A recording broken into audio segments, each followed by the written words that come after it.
ಅವರಿಗೆ ಮತ್ತೊಮ್ಮೆ ನನ್ನ ಹಣೆಚ್ಚಿ ನಮಸ್ಕರಿಸ್ತೇನೆ. ನನ್ನ ನೆಚ್ಚಿನ ಬಂಧುಗಳೇ, ಈಗ ಎಲ್ಲರೊಮ್ಮೆ ಜಯಕಾರ ಹಾಕ್ಬಿಡೋಣ.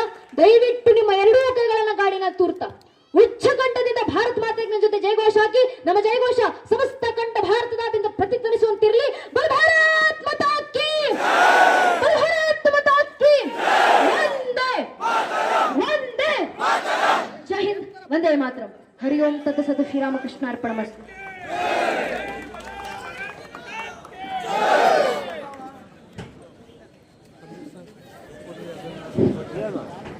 ಪದಾಂ ಹಿಮಾಲಯ ಕಿರೀಟಿನಿ ಬ್ರಹ್ಮರಾಜ ಶಿರತ್ನಾಢ್ಯಾಂ ವಂದೇ ಭಾರತ ಮಾತರಂ.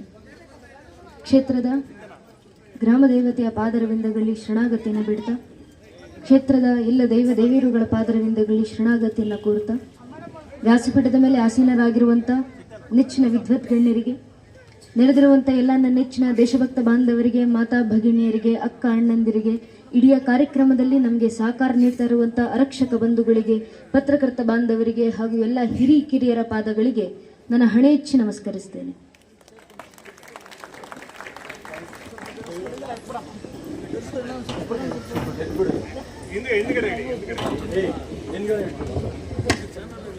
ಆಗಸ್ಟ್ 15ನೇ ತಾರೀಕು ಸ್ವತಂತ್ರದ ಹಬ್ಬವನ್ನು ಮುಗಿಸಿದ್ದೀವಿ ನಾವು. ಇದೇ ತಿಂಗಳು 78-79 ವರ್ಷಗಳ ಹಿಂದೆ ಪ್ರಥಮ ಸ್ವತಂತ್ರಕ್ಕೆ ಭಾರತ ಮುನ್ನುಡಿ ಇಡುತ್ತಿತ್ತು. ನಮ್ಮ ಭಾರತದಲ್ಲಿ ಸ್ವತಂತ್ರ ಹಬ್ಬ ಬಂದ ದಿನವೇ ಎಲ್ಲ ಶಾಲಾ ಕಾಲೇಜುಗಳಲ್ಲಿ ತಲೆಮಾರಿನಿಂದ ತಲೆಮಾರಿಗೆ ಮುಂದಿನ ಪೀಳಿಗೆ ಅವರಿಗೆ ಸ್ವತಂತ್ರದ ಇತಿಹಾಸವನ್ನು ಹೇಳಿಕೊಡಲಾಗುತ್ತೆ. ಕನಿಷ್ಠ ಪಕ್ಷ ಭಾರತಕ್ಕೆ ಸ್ವತಂತ್ರ ಬಂದಂತ ಅಮೃತಗಳಿಗೆ ಇದು ಅಂತ ನಿರಂತರವಾಗಿ ಒಂದು ತರಗತಿಯ ನಂತರ ಮತ್ತೊಂದು ತರಗತಿಗೆ ಹೋಗುವಂತ ಮಕ್ಕಳಿಗೆ ಹೇಳ್ತಾ ಬಂದಿದ್ದೀವಿ ನಾವು ಕಳೆದ 7.5 ದಶಕಗಳಿಂದ, ಸುಮಾರು 8 ದಶಕಗಳಿಂದ. ಈ 79 ವರ್ಷಗಳ ಹಿಂದೆ ಯಾವ ರೀತಿ ಇದೇ ತಿಂಗಳು ನಮ್ಮ ಭಾರತದ ಹೃದಯ ಭಾಗವಾದಂತ ಕೆಂಪು ಕೋಟೆ ಮೇಲೆ ಕುಶಾಲ ತೋಪುಗಳನ್ನು ಸಿಡಿಸಲಾಯಿತು, ತ್ರಿವರ್ಣ ಧ್ವಜವನ್ನು ಹಾರಿಸಲಾಗಿತ್ತು. 79 ವರ್ಷಗಳ ಹಿಂದೆ ಅದೇ ರೀತಿ ನಮ್ಮದೇ ಕೆಂಪು ಕೋಟೆ ಮೇಲೆ ಜವಾಹರ್ಲಾಲ್ ನೆಹರು ಅವರು ಯೂನಿಯನ್ ಜಾಕ್ ಅನ್ನು ಕೆಳಗಿಳಿಸಿ ಭಾರತದ ತ್ರಿವರ್ಣ ಧ್ವಜವನ್ನು ಹಾರಿಸಿದ್ರು, ಕುಶಾಲ ತೋಪುಗಳನ್ನು ಸಿಡಿಸಲಾಯಿತು. ಆದ್ರೆ ಆ ಸಾವಿರಾರು ಕುಶಾಲ ತೋಪುಗಳ ಆರ್ಭಟದ ಮಧ್ಯದಲ್ಲಿ ಭಾರತದ ಹೃದಯ ಭಾಗದಲ್ಲಿ ಸಂಭ್ರಮಾಚರಣೆ ನಡೀತಾ ಇದ್ರೆ ತಾಯಿ ಭಾರತೀಯ ಭುಜಗಳಲ್ಲಿ ತಾಂಡವ, ತಾಯಿ ಭಾರತೀಯ ಭುಜಗಳು ಹೊತ್ತಿ ಹುರಿತಿದ್ದಾವೆ. ಲಕ್ಷ ಲಕ್ಷ ಜನ ಭಾರತೀಯ ನರಮೇಧಗಳು ನಡೀತಿದ್ದಾವೆ. ಯಾವ ಜನರು ಆಗಸ್ಟ್ 14ರವರೆಗೂ ಭಾರತದ ಪುತ್ರರು, ತಾಯಿ ಭಾರತಾಂಬೆಯ ಸಂತತಿಗಳು, ಭಾರತದ ಪ್ರಜೆಗಳು ಅಂತ ಕರೆಸ್ಕೊಂಡಿದ್ರು, ಆಗಸ್ಟ್ 14ರ ಮಧ್ಯರಾತ್ರಿ ಕಳೆದು ಆಗಸ್ಟ್ 15ರ ಬೆಳಗ್ಗೆ ಇರೋಷ್ಟೊಳಗೆ ಅದೇ ಜನರು ಪಾಕಿಸ್ತಾನದ ಪ್ರಜೆಗಳಾಗಿದ್ರು. ಪಾಕಿಸ್ತಾನಕ್ಕೆ ಸ್ವಯಂ ಆಗಿ ಹೋದಂತ ಪ್ರಜೆಗಳು ಒಂದು ಕಡೆ ಇದ್ದಾರೆ. ತಮ್ಮ ಮನೆ, ಮಠ, ಆಸ್ತಿ, ಅಂತಸ್ತು ತನ್ನದು ಅಂತ ಅಂದುಕೊಂಡ ಎಲ್ಲವನ್ನು ಕೂಡ ತಮ್ಮಿಂದ ಕಸಿದುಕೊಳ್ಳಲ್ಪಟ್ಟಂತ, ಅಲ್ಲಿಂದ ಓಡಿ ಬಂದಂತ, ಅಲ್ಲಿಂದ ಓಡಿಸಲ್ಪಟ್ಟಂತ ಜನಾಂಗದ ಜನಸಂಖ್ಯೆಯೇ ಒಂದು ಕಡೆ. ಯಾವತ್ತಾದ್ರೂ ಇತಿಹಾಸವನ್ನ ಓದಿ ನೋಡ್ಬೇಕು ನಾವು, ಎಂತೆಂತ ನರಮೇಧ ನಡೀತು. ಯಾವ ದಿನವನ್ನ ಇಡೀ ಭಾರತ ದೇಶ ಸಂಭ್ರಮಿಸಬೇಕಿತ್ತು, ಯಾವ ಸ್ವತಂತ್ರದ ಕುರಿತಾಗಿ ನಮ್ಮ ಸ್ವತಂತ್ರ ಹೋರಾಟಗಾರರು ಕನಸನ್ನ ಕಂಡಿದ್ರು. ಭಗತ್ ಸಿಂಗರ ತಾಯಿ ವಿದ್ಯಾವತಿ ಅವರನ್ನ ದೇಶಕ್ಕೆ ಸ್ವತಂತ್ರ ಬಂದ ನಂತರ ನಮ್ಮ ಕರ್ನಾಟಕಕ್ಕೆ ಕರೆಸಿದ್ವಿ ಸನ್ಮಾನ ಮಾಡ್ಲಿಕ್ಕೆ ಅಂತ. ಕರ್ನಾಟಕದ ನೆಲದಲ್ಲಿ ನಿಂತು ಭಗತ್ ಸಿಂಗರ ತಾಯಿ ವಿದ್ಯಾವತಿ ಹೇಳ್ತಾರೆ, ಸ್ವತಂತ್ರ ಅನ್ನೋದು ಸುಮ್ಮನೆ ಬಂದಿರೋದಲ್ಲಪ್ಪ, ನನ್ನಂತ 6.5 ಲಕ್ಷ ಜನ ತಾಯಿಂದ್ರು ತನ್ನ ಮಕ್ಕಳನ್ನ ಸ್ವತಂತ್ರದ ಸಮರದ ವೇದಿಗೆ ಅವಿಸ್ಸನ್ನ ನೀಡಿ ಬಂಜೇರಾದ ನಂತರ ದೇಶಕ್ಕೆ ಸ್ವತಂತ್ರ ಬಂದಿದೆ. ಆ ಸ್ವತಂತ್ರ ಸ್ವೇಚ್ಛಾಚಾರ ಅಲ್ಲ, ಅದೊಂದು ಜವಾಬ್ದಾರಿಯಿಂದ ನಡೆಸ್ಕೊಳ್ಳಿ ಅಂತ ಭಗತ್ ಸಿಂಗರ ತಾಯಿ ವಿದ್ಯಾವತಿ ಹೇಳಿದಂತ ಮಾತು. ಅವರ ಮಾತು ನಮ್ಮ ನಾಯಕರ ಕಿವಿಗೆ ಬೀಳಿಲ್ವೋ ಏನೋ ಗೊತ್ತಿಲ್ಲ. ಸ್ವತಂತ್ರವನ್ನ ಸ್ವೇಚ್ಛಾಚಾರ ಅಂದ್ಕೊಂಡು ಅವರ ಅಪ್ಪ ಮಾಡಿಟ್ಟಂತ ಆಸ್ತಿ ಅನ್ನೋ ರೀತಿಯಲ್ಲಿ ಅಖಂಡವಾಗಿದ್ದಂತ ಭಾರತವನ್ನ ತ್ರಿಖಂಡಗೊಳಿಸಿದ್ರು. 3 ಭಾಗ ಆಯ್ತು ಭಾರತ. ಆ ದಿನವನ್ನ ಸ್ವತಂತ್ರದ ಹಬ್ಬ ಅಂತ ಆಚರಿಸ್ತೀವಿ ನಾವು. ನಮ್ಮ ದೌರ್ಭಾಗ್ಯ, ನಮಗೆ ಸ್ವತಂತ್ರ ಬಂದಂತ ದಿನವೇ ಇದೇ ಭಾರತದ ಲಕ್ಷ ಲಕ್ಷ ಜನ ಭಾರತೀಯರು ಅಮಾನುಷವಾಗಿ ಪ್ರಾಣವನ್ನು ಕಳ್ಕೊಂಡ್ರು. ಭಾರತ ಪಾಕಿಸ್ತಾನದ ಗಡಿಯ ಭಾಗದಲ್ಲಿ ಪಾಕಿಸ್ತಾನವನ್ನ ಬಿಟ್ಟು ಯಾರ್ಯಾರೆಲ್ಲ ಹಿಂದೂ ಸಿಖ್ಖರಿದ್ದೀರೋ ಅವರೆಲ್ಲ ಭಾರತಕ್ಕೆ ಬನ್ನಿ ಅಂತ ಕರೆ ಕೊಡಲಾಯಿತು. ಅಲ್ಲಿದ್ದಂತ ಹಿಂದೂಗಳನ್ನ ಸಿಖ್ಖರನ್ನ ಓಡಿಸಲಾಯಿತು. ಯಾವ್ಯಾವ ಹಿಂದೂಗಳು ಬರಬೇಕು ಅಂತ ಪ್ರಯತ್ನ ಮಾಡಿದ್ರು, ಯಾಸ್ಮಿನ್ ಖಾನ್ ಅವರು ಬರೆದಿರುವಂತ ಒಂದು ಪುಸ್ತಕ ಇದೆ, ದಿ ಗ್ರೇಟ್ ಪಾರ್ಟಿಷನ್ ಅಂತ. ಗರಹರ್ಪಾಲ್ ಸಿಂಗ್ ಅವರು ಬರೆದಿರುವಂತ ಪುಸ್ತಕ ಇದೆ, ಓದ್ ನೋಡಬೇಕು. ಊರ್ವಶಿ ಅವರು ಬರೆದಿರುವಂತ ಪುಸ್ತಕ ಇದೆ, the other side of silence ಅಂತ. ಆ ಪುಸ್ತಕದಲ್ಲಿ ಸ್ಪಷ್ಟವಾಗಿ ದಾಖಲು ಮಾಡಲಾಗುತ್ತೆ, ಭಾರತಕ್ಕೆ ಸ್ವತಂತ್ರ ಬಂದಂತ ದಿನ ಭಾರತ ಮತ್ತು ಪಾಕಿಸ್ತಾನದ ಗಡಿಗಳಲ್ಲಿ 10 ರಿಂದ 15 ಲಕ್ಷ ಜನ ಹಿಂದೂ ಮತ್ತು ಸಿಖ್ಖರ ನರಮೇಧಗಳು ಏಕ ಸಮಯಕ್ಕೆ ಆಗಿದ್ದಾವೆ. ನಮ್ಮ ಭಾರತಕ್ಕೆ ಸ್ವತಂತ್ರ ಬರಬೇಕಂದ್ರೆ ಹುತಾತ್ಮರಾದವರು 6.5 ಲಕ್ಷ ಜನ ಸ್ವತಂತ್ರ ಹೋರಾಟಗಾರರು. 200 ವರ್ಷದ ಅವಧಿನಲ್ಲಿ ಭಾರತಕ್ಕೆ ಸ್ವತಂತ್ರ ಬಂದಂತ ಕೆಲವು ದಿನಗಳಲ್ಲಿ ಭಾರತದ್ದೇ 10-15 ಲಕ್ಷ ಜನ ಹಿಂದೂ ಸಿಖ್ಖರನ್ನ ಕಳ್ಕೊಳ್ಬೇಕಾಗಿತ್ತಲ್ಲ. ಯಾರಿಂದ? ಯಾವುದೋ ಪರಕೀಯ ದೇಶದಿಂದ ಬಂದವರು ದಾಳಿ ಮಾಡಿದ್ದಾರೆ ಅನ್ನೋ ಕಾರಣಕ್ಕಲ್ಲ, ನಮ್ಮದೇ ದೇಶದಲ್ಲಿ ನಮ್ಮ ಜೊತೆ ಒಡನಾಡಿಕೊಂಡು ಭಾಯಿ ಅಂತ ಹೇಳ್ಕೊಂಡು ತಿರುಗಾಡ್ತಿದ್ದಂತವರೇ ನಮ್ಮ ಹಿಂದೂ ಮತ್ತು ಸಿಖ್ಖರ ನರಮೇಧಗಳನ್ನ ಗೈದ್ರು ಒಂದು ಮತದ ಆಧಾರದ ಮೇಲೆ. ಈ ಪರಿಸ್ಥಿತಿ ಭಾರತಕ್ಕೆ ಬಂತು. ಆ ಸಮಯದಲ್ಲಿ ಯಾರಿಂದ ತಪ್ಪಿಸ್ಕೊಂಡು ಬರ್ಲಿಕ್ಕಾಗುತ್ತೋ ಅವ್ರು ತಪ್ಪಿಸ್ಕೊಂಡು ಬರುವಂತ ಪ್ರಯತ್ನ ಮಾಡಿದ್ರು. ಪ್ರಯತ್ನ ಮಾಡಿದವರನ್ನು ಕೂಡ ಅರ್ಧ ದಾರಿಯಲ್ಲಿ ಅವರನ್ನ ಸಂಹಾರ ಮಾಡಲಾಯಿತು. ಯಾವ ಸಿಖ್ ಪರಂಪರೆಯವರು ಒಂದು ಕಾಲದಲ್ಲಿ ಸಾರಾಗರಿ ಯುದ್ಧದ ಸಂದರ್ಭದಲ್ಲಿ 21 ಜನ ಕೋಟೆಯೊಳಗೆ ನಿಂತಿದ್ದಾರೆ. ಎದುರುಗಡೆಯಿಂದ 11,000 ಜನ ಶತ್ರುಗಳ ಸೇನೆಗಳು ಬರ್ತಿರಬೇಕಾದ್ರೆ ಕುಣಿದು ಕುಪ್ಪಳಿಸಿ ಸಂಭ್ರಮಿಸ್ತಾರೆ. ಯಾಕೆ ಗೊತ್ತೇ? ನಮ್ಮ ಸಿಖ್ ಪರಂಪರೆಯಲ್ಲಿ ಒಬ್ಬ ಸಿಕ್ಕಿಗೆ ಒಬ್ಬ ರಾಷ್ಟ್ರದ್ರೋಹಿಯನ್ನ ಸಂಹಾರ ಮಾಡಿದ್ರೆ ಜೀವನ ಸಾರ್ಥಕ ಅಂತ ಹೇಳ್ತಾರೆ. ಇವತ್ ನಮ್ಮ ಪರಿಸ್ಥಿತಿ ನೋಡಿ, 21 ಜನ ಸಿಕ್ಕರಿದ್ದೀವಿ, ಎದುರಿಗಿಂದ 11,000 ಜನ ಶತ್ರುಗಳು ಬರ್ತಿದ್ದಾರೆ. ಒಬ್ಬೊಬ್ಬ ಸಿಖ್ ಮನಸ್ಸು ಮಾಡಿದ್ರೆ 2,000 ಜನ ರಾಷ್ಟ್ರದ್ರೋಹಿಗಳನ್ನ ಕೊಲ್ಲಬಹುದು ಅಂತ ಸೌಭಾಗ್ಯ ಭಗವಂತ ನನಗೆ ಪ್ರಾಪ್ತಿಸಿದ್ದಾನಲ್ಲ ಅಂತ ಸಂಭ್ರಮಿಸಿ ಖುಷಿಪಟ್ಟು ಹಾಡುಗಳನ್ನ ಹಾಡ್ತಾ ಏ ಮಾಯಿತು ಫಿಕರನ ಕರ್ತೂನೆ ಶೇರ್ಗೆ ಬಚ್ಚೆ ಪಾಲೆ ಹೇ ಏಕಲಾಲು ಹೋ ಬಲಿದಾನು ತೋ ಕ್ಯಾ ಸೋ ಲಾಲ ತೆರೆ ರಖವಾಲೆ ಅಂತ ತಾಯಿ ಭಾರತಾಂಬೆಗೆ ಹೇಳ್ತಾ, ತಾಯಿ ಭಾರತಿ ನೀನ್ ಚಿಂತಿಸಬೇಡಮ್ಮ, ನೀನು ಸಿಂಹದ ಮಕ್ಕಳನ್ನ ಸಾಕಿದ್ಯಾ, ಒಬ್ಬ ಮಗ ಹುತಾತ್ಮರಾದ್ರೇನು ನಿನ್ ರಕ್ಷಣೆಗೆ 100 ಜನ ಮಕ್ಕಳು ಎದ್ದು ಬರ್ತೀವಿ ಅಂತ ಹಾಡ್ತಾ ಯುದ್ಧಕ್ಕೆ ಹೋದಂತವ್ರು. ಅಂತ ಸಿಖ್ ಪರಂಪರೆಯವರು ಆ ಯುದ್ಧಗಳ ನೆನಪಿಗೆ ಕೈಲಿ ಕಿರ್ಪಾಣನ ಇಟ್ಕೊಂಡು ಓಡಾಡ್ತಾರವರು. ಕ್ಷತ್ರಿಯತೆ ಸಂಕೇತ, ರಾಷ್ಟ್ರಕೂರ ಅವರು ಹೋರಾಡದಂತ ಕ್ಷತ್ರಿಯತೆ ಸಂಕೇತವಾಗಿ ಕಿರ್ಪಾಣಗಳನ್ನ ಇಟ್ಕೊಂಡು ಓಡಾಡ್ತಿದ್ದಂತ ಸಿಖ್ಖರು ಭಾರತ ವಿಭಜನೆ ಆದಂತ ದಿನ ನಾವಾದ್ರೂ ತಪ್ಪಿಸ್ಕೊಂಡು ಭಾರತದ ಗಡಿ ತಲುಪ್ತೀವಿ. ನಮ್ಮ ಹೆಣ್ಣು ಮಕ್ಕಳು ತಪ್ಪಿಸ್ಕೊಳ್ಳಿಕ್ಕೆ ಹೋದ್ರೆ ಅಕಸ್ಮಾತ್ ಈ ಮತಾಂತರ ಕೈಗೆ ಸಿಕ್ಕಿದ್ರೆ ಪಾಕಿಸ್ತಾನದ ಮತಾಂತರ ಕೈಗೆ ನಮ್ಮನ್ನು ಸಾಯಿಸ್ತಾರೆ, ನಮ್ಮ ಹೆಣ್ಣು ಮಕ್ಕಳನ್ನ ಜೀವಂತವಾಗಿ ಉಳಿಸ್ಕೊಳ್ತಾರೆ. ಅವರನ್ನ ಅತ್ಯಾಚಾರ ಮಾಡಿ ಅವರನ್ನ ನಗ್ನವಾಗಿ ಬೀದಿನಲ್ಲಿ ನಿಲ್ಲಿಸಿ ಅವರು ಬದುಕಿರೋವರೆಗೂ ಜೀವನವನ್ನ ನರಕ ಮಾಡ್ತಾರೆ ಅಂತ ತಿಳಿದಂತ ಸಿಕ್ಕಿನ ಪರಂಪರೆಯವರು ತಮ್ಮದೇ ಮನೆ ಹೆಣ್ಣು ಮಕ್ಕಳನ್ನ, ತಂಗಿಯರನ್ನ, ಅಕ್ಕಂದಿರನ್ನ, ಹೆಣ್ಣು ಮಕ್ಕಳನ್ನ, ತಾಯಿಂದಿರನ್ನ ಅದೇ ಕಿರ್ಪಾಣಗಳನ್ನ ತೆಗೆದು ಅವರ ಮನೆ ಹೆಣ್ಣು ಮಕ್ಕಳ ಕತ್ತನ್ನ ಕತ್ತರಿಸಿ ಓಡಿ ಬರುವಂತ ಪರಿಸ್ಥಿತಿ ಬಂತಲ್ಲ. ಅವ್ರು ಅನ್ಕೊಂಡಿದ್ದು ಸತ್ಯ ಆಯ್ತು. ಯಾಸ್ಮೀನ್ ಖಾನ್ ಅಂತವರು ಬರೀತಾರೆ, ಗುರಹರ್ಪಾಲ್ ಸಿಂಗ್ ಅಂತವರು ಬರೀತಾರೆ, ಅವತ್ತಿನ ದಿನ ಭಾರತ ವಿಭಜನೆ ಆದಾಗ ಭಾರತ ಪಾಕಿಸ್ತಾನದ ಗಡಿಗಳಲ್ಲಿ 82,000 ಜನ ಹೆಣ್ಣು ಮಕ್ಕಳ ಅತ್ಯಾಚಾರಗಳಾಗಿದ್ದಾವೆ. 82,000 ಜನ ಹೆಣ್ಣು ಮಕ್ಕಳು, ಹಿಂದೂ ಹೆಣ್ಣು ಮಕ್ಕಳು, ಸಿಖ್ ಹೆಣ್ಣು ಮಕ್ಕಳು. ಮನೆಯಲ್ಲಿದ್ದಂಥವ್ರು ಎಲ್ಲರೂ ಸತ್ತಂತ ಸಂದರ್ಭದಲ್ಲಿ ಮಣ್ಣಲ್ಲಿ ಉಳ್ಕೊಂಡಿದ್ದು 3 ಜನ. ಅಪ್ಪ, ಹಿರಿಯ ಮಗಳು, ಕಿರಿಯ ಮಗ 3 ಜನ ತಪ್ಪಿಸ್ಕೊಂಡು ಬರಬೇಕು ಭಾರತದ ಗಡಿಗೆ. ಮನೆಯ ಸುತ್ತಮುತ್ತ ಪಾಕಿಸ್ತಾನದ ಮತಾಂಧರು ತುಂಬಿಕೊಂಡು ನಿಂತಿದ್ದಾರೆ. ಮನೆಯಿಂದ ಹೊರಗೆ ಒಂದು ಹೆಜ್ಜೆ ಇಟ್ಟರೆ ಅವರ ಸಂಹಾರ ಆಗುತ್ತೆ ತಿಳಿದಂತ ತಂದೆ ಮುಂದೆ ಹೋಗ್ತಾರೆ. ಮನೆಯ ಗಡಿಯನ್ನ ದಾಟಿ ಹೊರಗೆ ನಿಂತು ಅವರು ತಮ್ಮಂತ ಬಲಿ ಕೊಟ್ಟು ಮಕ್ಕಳನ್ನ ತಪ್ಪಿಸುವಂತ ಪ್ರಯತ್ನ ಮಾಡ್ತಾರೆ.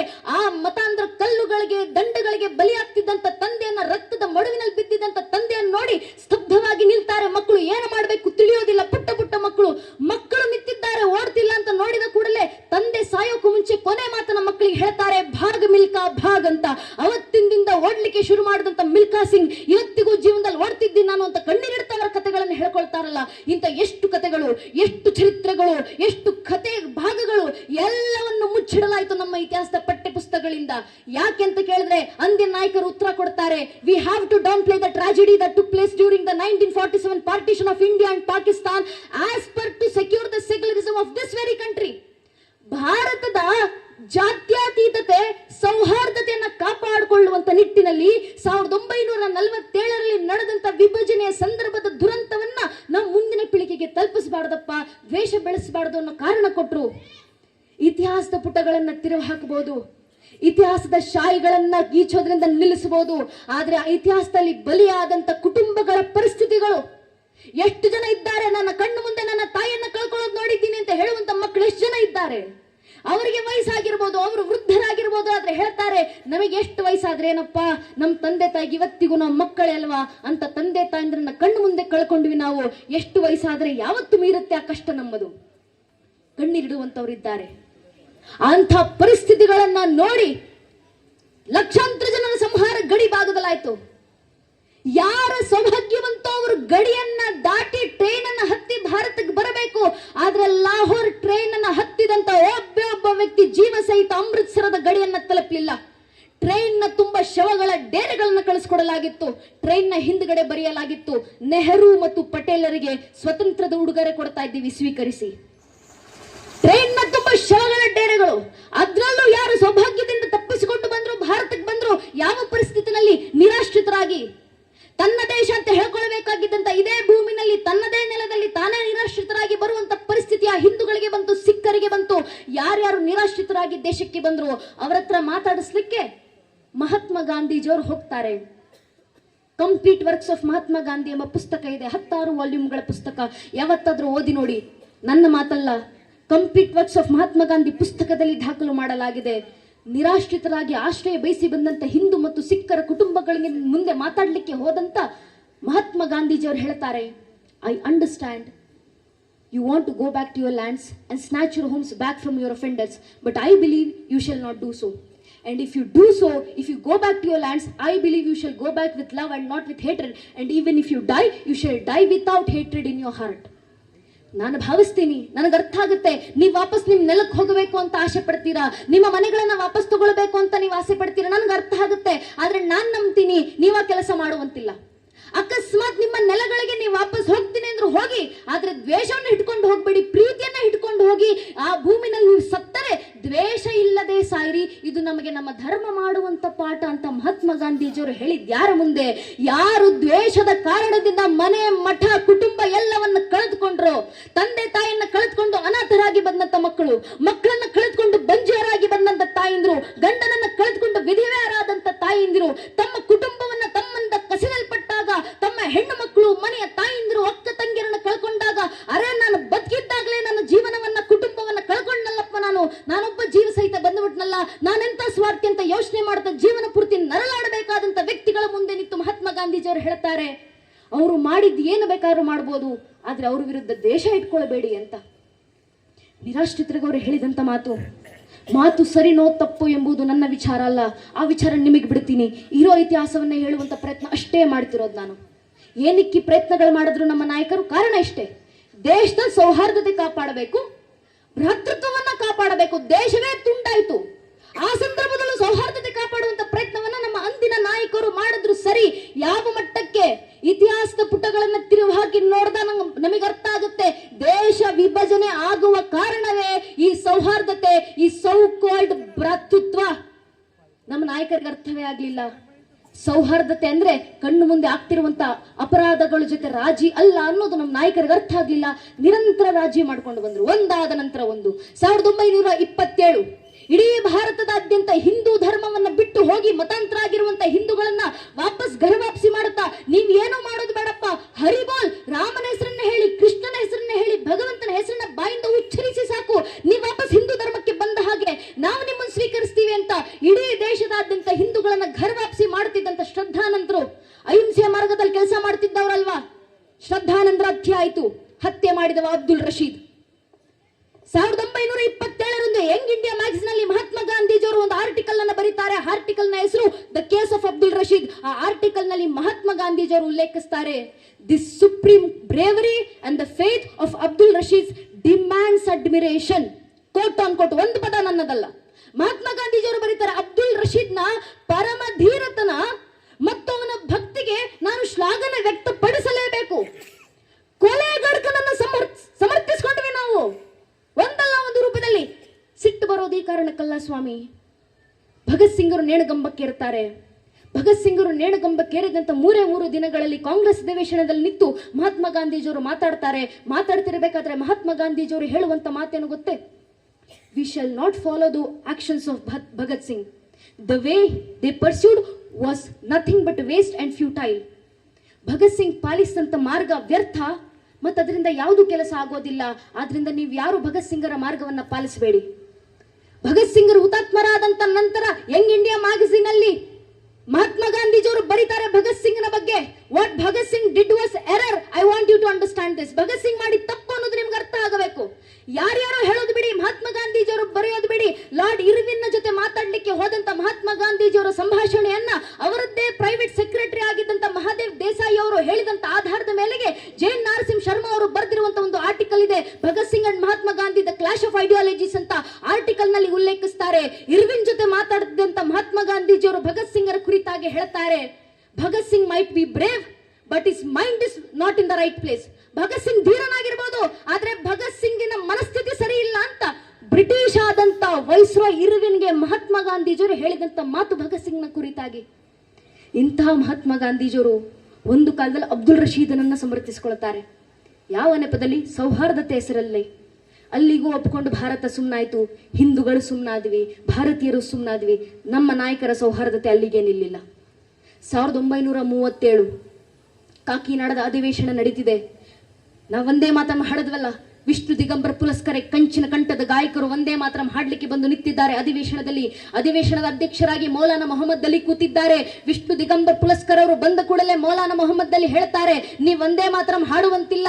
ಯಾಕೆ ಅಂದ್ರೆ ಅವ್ರು ಕೊಟ್ಟಂತ ಕಾರಣ, ಒಂದೇ ಮಾತ್ರ ಗೀತಿನಲ್ಲಿ ನೀವು ದೇಶವನ್ನ ತಾಯಿ ಅಂತ, ದುರ್ಗಿ ಅಂತ, ಲಕ್ಷ್ಮಿ ಅಂತ, ಸರಸ್ವತಿ ಅಂತೆಲ್ಲ ಕೊಂಡಾಡ್ತೀರಾ, ಇದು ನನ್ನ ಮತಕ್ಕೆ ವಿರುದ್ಧವಾಗಿರೋದು, ನೀವು ಒಂದೇ ಮಾತ್ರ ಹಾಡಬಾರದು ಅಂತ ವಿರೋಧ ವ್ಯಕ್ತಪಡಿಸಿದ್ರು. ಪ್ರಥಮ ಬಾರಿಗೆ ಒಂದೇ ಮಾತ್ರಮ್ಗೆ ವಿರೋಧವಂತು. ಯಾವ ಒಂದೇ ಮಾತ್ರ ಒಂದು ಕಾಲದಲ್ಲಿ ಬಂಗಾಳ ವಿಭಜನೆ ಆಗ್ತಿರಬೇಕಾದ್ರೆ ಎಲ್ಲವನ್ನು ಒಗ್ಗೂಡಿಸುವಂತ ನಿಟ್ಟಿನಲ್ಲಿ ಅಂದು ಬಂಕಿಮರು ಬರೆದಂತ ಆನಂದ ಮಠ ಎಂಬ ಪುಸ್ತಕದಿಂದ ಆಯ್ದಂತ ಒಂದೇ ಮಾತ್ರ ನಾಗಾ ಸಾಧುಗಳು ಹಾಡಿದಂತ ಹಾಡು, ಅದನ್ನ ಒಂದೇ ಮಾತ್ರಮನ್ನ ಘೋಷಣೆ ಆಗಿಸ್ಕೊಂಡು ಹಾಡ್ತಿದ್ವೋ, ಅದೇ ಒಂದೇ ಮಾತ್ರ ಗೀತೆಯನ್ನ ವಿರೋಧ ವ್ಯಕ್ತಪಡಿಸಲಾಯಿತು. ಸಭೆಯಲ್ಲಿದ್ದಂತ ಸಭಿಕರು ಕೈ ಮುಗಿದು ಎದ್ದು ನಿಂತರು. ನಾವು ಬೇಡ್ತಿರೋ ಸ್ವರಾಜ್ಯ.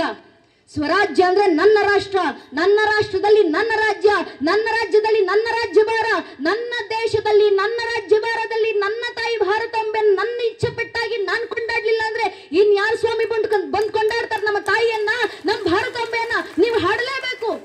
ಸಭಿಕರು ಕೈ ಮುಗಿದು ಎದ್ದು ನಿಂತರು. ವಿಷ್ಣು ದಿಗಂಬರ ಪುಲಸ್ಕರಿಯವರು ಪೂರ್ಣ ಒಂದೇ ಮಾತ್ರ ಗೀತೆಯನ್ನ ಹಾಡಿ ತೋರಿಸಿದ್ರು. ಮೌಲಾನಾ ಮೊಹಮ್ಮದ್ ಅಲಿ ಅಧಿವೇಶನವನ್ನು ಅರ್ಧಕ್ಕೆ ಬಿಟ್ಟು ಎದ್ದು ಹೋದರು. 1837 ಮಹಾತ್ಮ ಗಾಂಧೀಜಿಯವರು ಒಂದೇ ಮಾತ್ರ ಕುರಿತಾಗಿ ಹೇಳಿಕೆಯನ್ನು ಕೊಡ್ತಾರೆ. It is unfortunate that a national song of India should contains word that is against a certain section of this country. ಭಾರತದ ಒಂದು ಭಾಗದ ಜನರಿಗೆ ಧಕ್ಕೆ ತರುವಂತ ಪದಗಳನ್ನ ರಾಷ್ಟ್ರದ ಗಾನ ಉಲ್ಲೇಖಿಸಿದೆ ಅಂದ್ರೆ ಅದು ಬಹಳ ದುರಾದೃಷ್ಟಕರ ಸಂಗತಿ. ಜನರನ್ನ ವಿರೋಧಿಸಲಿಲ್ಲ, ಒಂದೇ ಮಾತ್ರಮ್ಮನ್ನೇ ವಿರೋಧಿಸಿ ಹೇಳ್ತಾರೆ. ಒಂದೇ ಮಾತ್ರ ಪದಗಳು ಒಬ್ಬರಿಗೆ ಧಕ್ಕೆ ತರ್ತಿದೆ ಅಂದ್ರೆ ಅದು ದುರಾದೃಷ್ಟನಪ್ಪ, ಗೀತೆ ದುರಾದೃಷ್ಟ ಅಂತ ನಾವು ಅಲಗು ಒಪ್ಕೊಂಡಿವಿ. ನಾವು ಒಂದೇ ಮಾತ್ರಮ್ಮನ್ನೇ ತುಂಡರಿಸಿಬಿಟ್ಟಿವಿ. ಒಂದೇ ಮಾತ್ರಮ್ಮನ್ನು ನಾವು ತುಂಡರಿಸಿದ್ವಿ.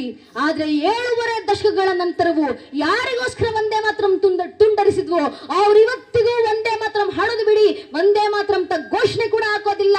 ಯಾರ್ಯಾರೆಲ್ಲ ಒಂದೇ ಮಾತ್ರ ಘೋಷಣೆ ಹೇಳೋದಿಲ್ಲ ಅಂತಿದ್ರು ಅವರೆಲ್ಲ ಇವತ್ತು ನಮ್ಮದೇ ಸಂವಿಧಾನದಲ್ಲಿ, ನಮ್ಮದೇ ಸಂಸತ್ನಲ್ಲಿ ನಿಂತ್ಕೊಂಡು ಜೈ ಪ್ಯಾಲೆಸ್ಟೀನ್ ಅಂತ ಪ್ಯಾಲೆಸ್ಟೀನ್ಗೆ ಜೈಕಾರ ಹಾಕೋದನ್ನ ನೋಡ್ತಿದ್ದೀವಿ. ನಾವು ಅಲ್ಲಿಗೂ ಸುಮ್ಮನಾದ್ವಿ, ಅಲ್ಲಿಗೂ ಸೌಹಾರ್ದತೆ ಅಂತ ಒಪ್ಕೊಂಡ್ವಿ. ನಮ್ಮ ನಾಯಕರ ಸೌಹಾರ್ದತೆ ಅಲ್ಲಿಗೂ ನಿಲ್ಲಿಲ್ಲ. 1940 ಎಕ್ಸಿಕ್ಯೂಟಿವ್ ಕೌನ್ಸಿಲ್ ನಲ್ಲಿ ಎಲ್ಲಾ ಮುಸ್ಲಿಂ ಸೀಟ್ಸ್ ಗಳನ್ನ ಆಲ್ ಇಂಡಿಯಾ ಮುಸ್ಲಿಂ ಲೀಗ್ ಅವರೇ ಭರ್ತಿ ಮಾಡ್ಬೇಕಂತ ಹೇಳಿದ್ರು. ಕಾಂಗ್ರೆಸ್ ಒಪ್ಕೊಂಡು ಸುಮ್ಮನಾದ್ವಿ ಸೌಹಾರ್ದತೆ ಹೆಸರಿನಲ್ಲಿ. 1941-42 ಬಿರ್ಲಾ ಹೌಸ್ ನಲ್ಲಿ ಕೂತು ಸತ್ಸಂಗ ಮಾಡ್ತಿರ್ಬೇಕಾದ್ರೆ ಮಹಾತ್ಮ ಗಾಂಧೀಜಿಯವರು ನಮ್ಮ ಭಜನೆಯನ್ನ ಬದಲಾಯಿಸಿ ಹಾಡ್ಬಿಟ್ರು.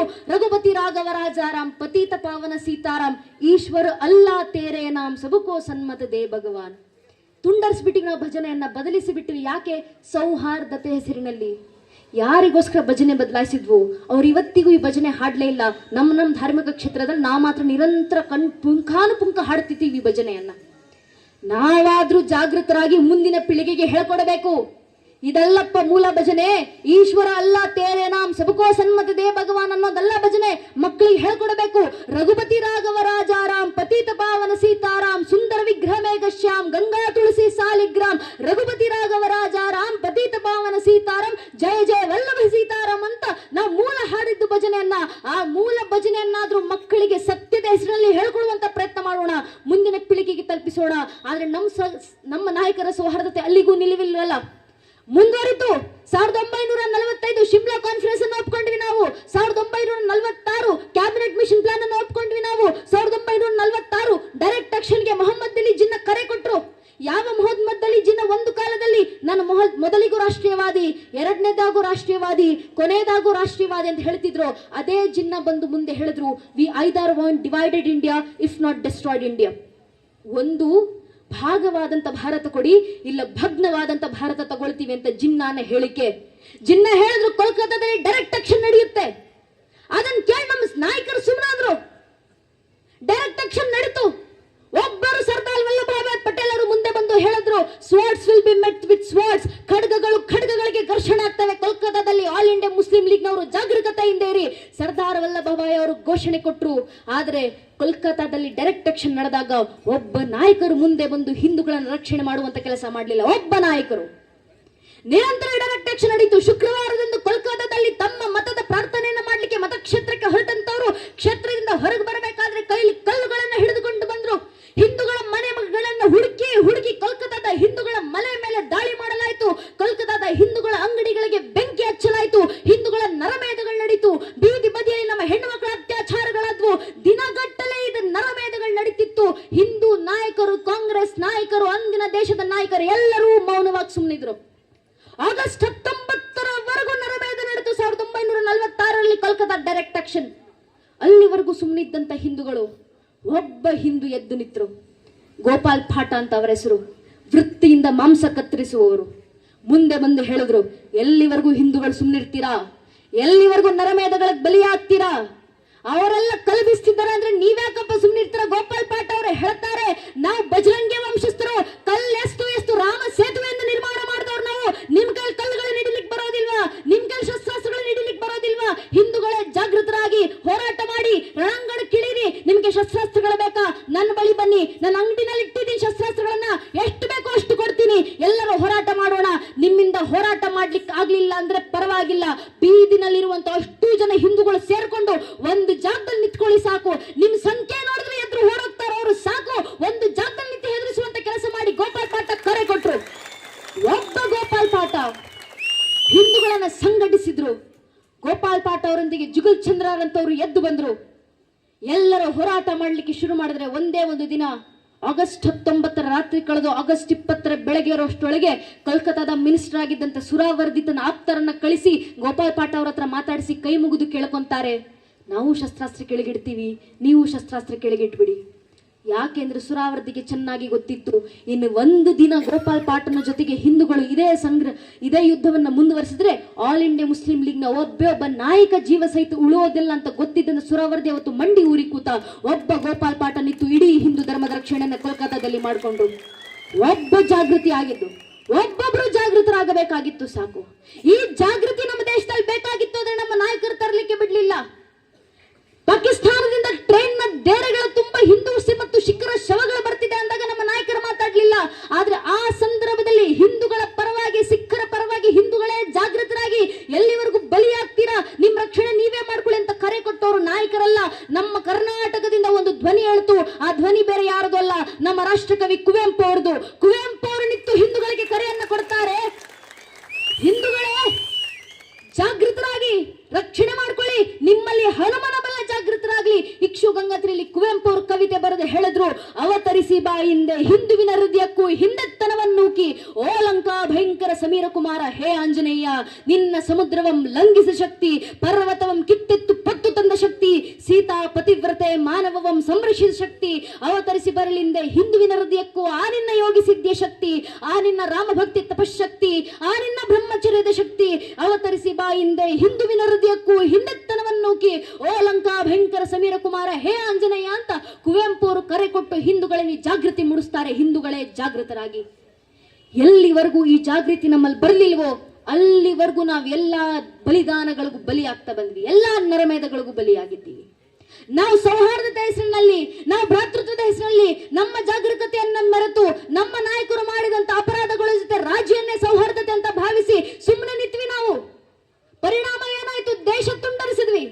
ಯಾವ ಭಾರತವನ್ನ ಒಂದು ಕಾಲದಲ್ಲಿ ಬಂಕಿಂ ಚಂದ್ರ ಚಟರ್ಜಿ ಅವರು ತಮ್ಮ ಒಂದೇ ಮಾತ್ರ ಪೂರ್ಣ ಗಾಯನದಲ್ಲಿ ತಾಯಿ ಭಾರತಿ ಚಿತ್ರ ಕಣ್ಣು ಮುಂದೆ ಬರುತ್ತೆ. ತಾಯಿ ಭಾರತಿ ಕಣ್ಣೀರ್ತಾಳೆ, ನನ್ನ ಮಕ್ಕಳು ಇಷ್ಟು ಜನ ಇದ್ದೀರಾ, ನನಗೋಸ್ಕರ ಹೋರಾಟ ಮಾಡ್ತಿಲ್ಲ, ಬೇರೆ ಯಾರು ಪರಕೆಯವರು ಬಂದು ದೇಶದ ಮೇಲೆ ದಾಳಿ ಮಾಡ್ತಿದ್ದಾರೆ, ಏನಕ್ಕೆ ಸುಮ್ಮನೆ ಕೂತಿದ್ದೀರಾ?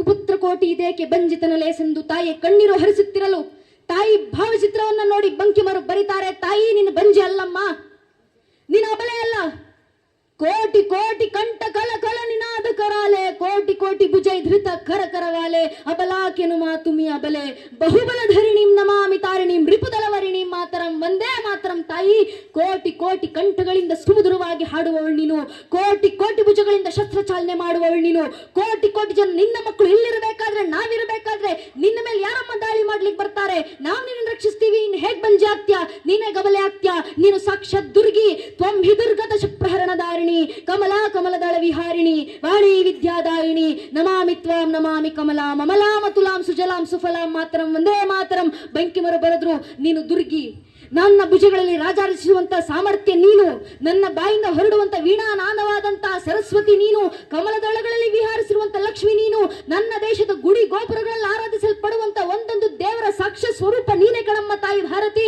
ನಿನ್ನನ್ನು ಆರಾಧಿಸಲಿಕ್ಕೆ ನಿತ್ತ ಮಕ್ಕಳು ನಾವಿಲ್ಲಿದ್ದೀವಿ, ನಿನ್ನ ರಕ್ಷಣೆ ಮಾಡ್ತೀವಿ. ಪ್ರಮಾಣ ಮಾಡಿದ್ರು, ನಾವು ಪ್ರಮಾಣವನ್ನ ಮುರಿದ್ವಿ, ವಂದೇ ಮಾತರಂನ ಬಂಧಿಸಿದ್ವಿ. ಯಾವತ್ತು ವಂದೇ ಮಾತರಂ ಖಂಡನೆ ಆಯ್ತು ಅವತ್ತು ಭಾರತ ವಿಭಜನೆಗೆ ಮೊಟ್ಟ ಮೊದಲ ಹೆಜ್ಜೆನ ನಮ್ಮ ನಾಯಕರಿಟ್ರು.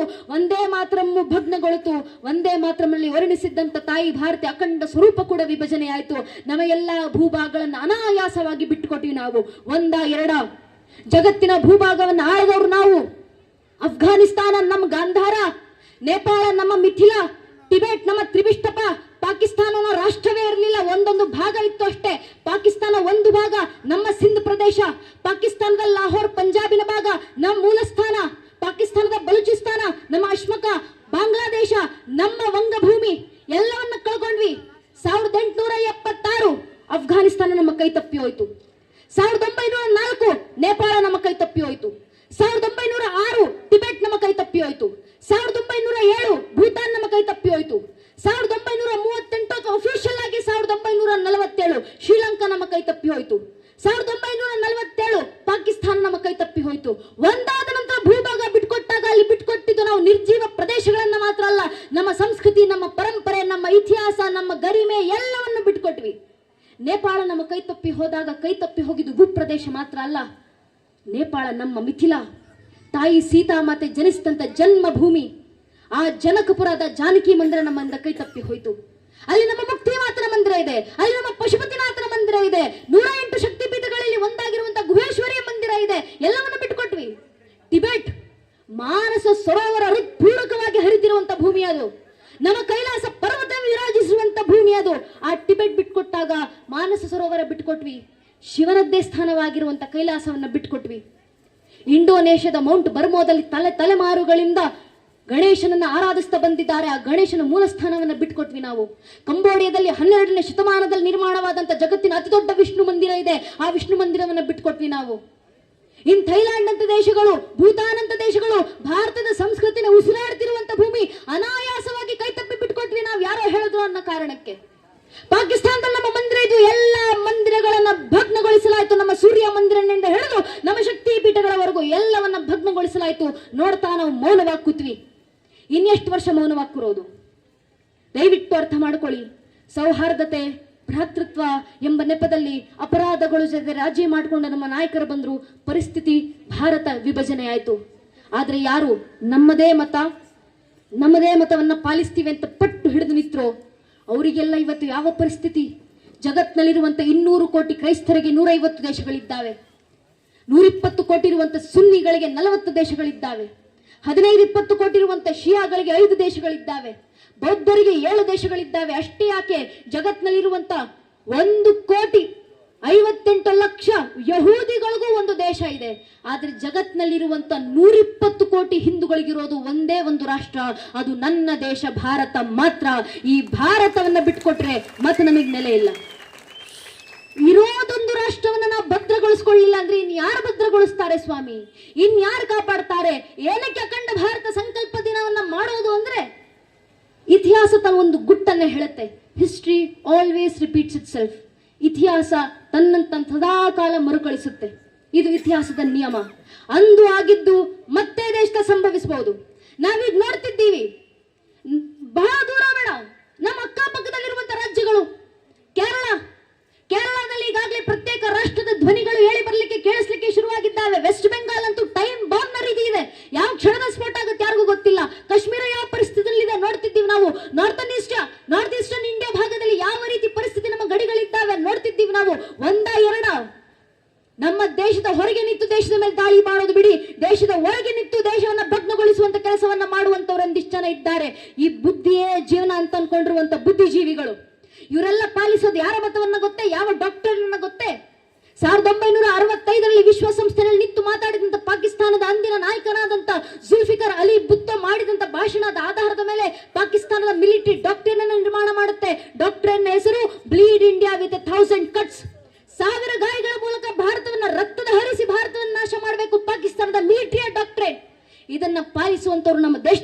ಇದ್ದಾರೆ. ಅವ್ರು ನಮ್ಮನ್ನ ವಿಭಜಿಸ್ತಾರೆ, ಅವ್ರು ನಮ್ಮನ್ನ ಭಾಗ ಮಾಡ್ತಾರೆ ಒಂದಲ್ಲ ಒಂದು ಸ್ವರೂಪದಲ್ಲಿ. ನೀವು ದೇಶ ಅನ್ನಿ, ಅವ್ರ ರಾಜ್ಯ ಅಂತಾರೆ. ನೀವು ರಾಜ್ಯ ಅನ್ನಿ, ಅವ್ರ ಭಾಷೆ ಅಂತಾರೆ. ನೀವು ಭಾಷೆ ಅನ್ನಿ, ಅವ್ರ ಜಾತಿ ಅಂತಾರೆ. ನೀವು ಜಾತಿ ಅನ್ನಿ, ಅವ್ರ ಮತ ಅಂತಾರೆ. ಒಂದಲ್ಲ ಒಂದು ಸ್ವರೂಪದಲ್ಲಿ ನಮ್ಮನ್ನ ಒಡೆಯುವಂತ ಪ್ರಯತ್ನ ಮಾಡ್ತಿರುವಂತ ಸಾವಿರಾರು ಶಕ್ತಿಗಳು ನಮ್ಮ ದೇಶದ ಒಳಗೆ ಕೆಲಸ ಮಾಡ್ತಿದ್ದಾವೆ. ಈ ಸಂದರ್ಭದಲ್ಲಿ ದೇಶದ ರಕ್ಷಣೆ ಆಗಬೇಕಾ? ನಾವು ಸಂಘಟಿತರಾಗಿ ಬರಬೇಕು. 79 ವರ್ಷಗಳ ಹಿಂದೆ ಈ ದೇಶದಲ್ಲಿ ನಡೆದಂತ ದುರ್ಘಟನೆ ಮತ್ತೊಮ್ಮೆ ಘಟಿಸುವಂತಿಲ್ಲ. ಅದಕ್ಕೆ ನಾವು ಅವಕಾಶ ಮಾಡುವಂತಿಲ್ಲ.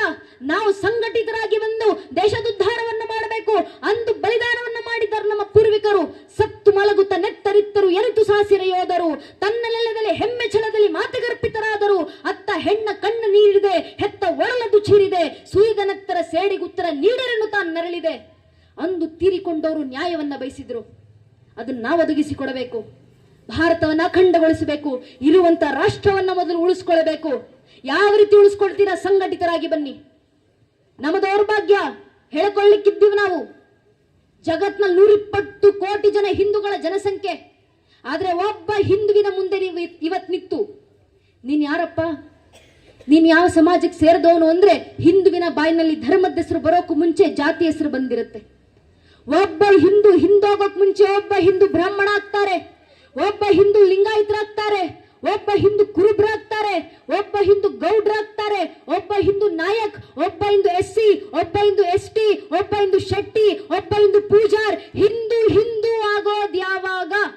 ನಾವ್ ಹಿಂದೂಗಳ ಅರ್ಥ ಮಾಡ್ಕೊಳ್ಬೇಕು. ನಮ್ಮ ಜಾತಿ ಯಾವುದೇ ಇರ್ಲಿ, ಆ ಜಾತಿಗಳ ಮೇಲೆ ನಮ್ಗಿರುವಂತ ಜಾತಿ ಪ್ರೇಮ ಎಷ್ಟೇ ವಿಶಾಲವಾಗಿರ್ಲಿ, ನಮ್ಮ ಜಾತಿ ನಮ್ಮ ಮನೆಯ ದೇವ್ರ ಕೋಣೆ ಒಳಗೆ ಸೀಮಿತವಾಗಿರಬೇಕು. ನಮ್ಮ ರಾಜಕೀಯ ಆಸಕ್ತಿ ಯಾವುದೇ ಇರಲಿ, ನಮ್ಮ ರಾಜಕೀಯ ಆಸಕ್ತಿ ನಮ್ಮ ಮನೆ ಬಾಗಿಲಿನ ಒಳಗೆ ಸೀಮಿತವಾಗಿರಬೇಕು. ಪ್ರತಿಯೊಬ್ಬ ಹಿಂದೂ ತನ್ನ ಮನೆಯ ದೇವ್ರ ಕೋಣೆ ದಾಟಿ ಮನೆ ಹೊಸಲು ಬಿಟ್ಟು ಹೊರಗೆ ಬರಬೇಕಾದ್ರೆ ಜಾತಿ, ಉಪಜಾತಿ, ಮತ, ಪಂಥ, ಪಂಗಡ, ಕುಲ, ಗೋತ್ರ, ರಾಜಕೀಯ ಆಸಕ್ತಿ, ತತ್ವ, ಸಿದ್ಧಾಂತ ಎಲ್ಲವನ್ನು ಮರೆತು ಹೆಗಲ ಮೇಲೊಂದು ಕೇಸರಿ ಶಾಲು, ಹಣೆ ಮೇಲೆ ಕೇಸರಿ ತಿಲಕ ಇಟ್ಕೊಂಡು ನಾವೆಲ್ಲ ಹಿಂದೂ, ನಾವೆಲ್ಲ ಒಂದು ಅನ್ನೋ ಭಾವನೆ ಮನೆ ಬಿಟ್ಟಾಗ ಮಾತ್ರ ನಮ್ಮ ಧರ್ಮ ರಕ್ಷಣೆ, ನಮ್ಮ ರಾಷ್ಟ್ರ ರಕ್ಷಣೆ, ಯಾವತ್ತು ದೇಶದ ಅಸ್ಮಿತೆ ಮತ್ತು ಅಸ್ತಿತ್ವವಾಗಿರುವಂತ ಸನಾತನ ಧರ್ಮ ರಕ್ಷಣೆ ಆಗುತ್ತೋ ಅವತ್ತು ಭಾರತ ಭವ್ಯವಾಗಿ ಜಗತ್ತಿನ ಮುಂದೆ ಬೆಳಗುತ್ತೆ. ಆದ್ರೆ ನಮ್ಮ ದೇಶದಲ್ಲೇ ಒಂದಿಷ್ಟು ಜನ ಇದ್ದಾರೆ, ಅಪವಾದ ಹೊರಿಸ್ತಾರೆ. ದೇಶ ವಿಭಜನೆ ಆಗಿರೋದು ಸೌಹಾರ್ದತೆ ಕಾರಣದಿಂದಲ್ಲ, ದೇಶ ವಿಭಜನೆ ಆಗಿರೋದು ಭ್ರಾತೃತ್ವದ ಕಾರಣದಿಂದಲ್ಲ, ದೇಶ ವಿಭಜನೆ ಆಗಿರೋದು ಹಿಂದುತ್ವದ ಕಾರಣದಿಂದ ಅಂತ ಹೇಳೋರಿದ್ದಾರೆ. ಕೆಲವು ತಿಂಗಳ ಹಿಂದೆ ಶಶಿ ತರೂರ್ ಅವರು ಹೇಳಿಕೆ ಕೊಟ್ಟಿದ್ರಲ್ಲ. ಶಶಿ ತರೂರ್ ಅವರು ಹೇಳ್ತಾರೆ, ಭಾರತ ವಿಭಜನೆಯ 2 ನೇಷನ್ ಥಿಯರಿಯನ್ನ ಭಾರತಕ್ಕೆ ಮೊದಲನೇದಾಗಿ ತಂದಿದ್ದು ವೀರ ಸಾವರ್ಕರ್ ಅವರು ಅಂತ. ಅವರ ಹಿಂದುತ್ವ ತತ್ವಗಳು ಇತಿಹಾಸವನ್ನ ಯಾವತ್ತಾದ್ರೂ ಅಧ್ಯಯನ ಮಾಡಿದಾಗ ನಮ್ಗೆ ಅರ್ಥ ಆಗುತ್ತೆ. ಅದೇ ವೀರ ಸಾವರ್ಕರ್ ಅವರು ಹಿಂದುತ್ವ ಅನ್ನೋ ಪುಸ್ತಕವನ್ನೇ ಬರೋದ್ರು, ಹೂ ಇಸ್ ಎ ಹಿಂದೂ ಅಂತ. ಆ ಪುಸ್ತಕದಲ್ಲಿ ಸಾವರ್ಕರ್ ಅವರು ಬರೀತಾರೆ, ಆ ಸಿಂಧು ಪರ್ಯಂತ ಯಸ್ಯ ಭಾರತ ಭೂಮಿಕಾ ಪಿತೃಭೂ ಪುಣ್ಯವುಶ್ಚೈವ ಸವೈ ಹಿಂದ್ರತಿ ಸ್ಮೃತಃ. ಯಾವ ವ್ಯಕ್ತಿ ತಾನು ಹುಟ್ಟಿರುವಂತ ಈ ಭಾರತ ದೇಶವನ್ನ ಮಾತೃಭೂಮಿ, ಪಿತೃಭೂಮಿ, ಪುಣ್ಯಭೂಮಿ, ದೈವಭೂಮಿ, ಮೋಕ್ಷದಾಯಕ ಭೂಮಿ, ಕರ್ಮ ಭೂಮಿ ಅಂತ ಆರಾಧಿಸ್ತಾನೋ ಅವನನ್ನ ಮಾತ್ರ ಹಿಂದೂ ಅಂತ ಕರೀಲಿಕ್ಕೆ ಸಾಧ್ಯ. ಈ ದೇಶವನ್ನ ಆರಾಧಿಸುವಂತ ಪ್ರತಿಯೊಬ್ಬ ಹಿಂದುವಿಗೂ ಹಿಂದೂ ರಾಷ್ಟ್ರದಲ್ಲಿ ಜಾಗ ಇದೆ ಅಂತ ಕರೆ ಕೊಟ್ಟವರಲ್ಲ ಸಾವರ್ಕರ್ ಅವರು. ಓದಬೇಕು ಸ್ವಾಮಿ ಪುಸ್ತಕಗಳನ್ನ.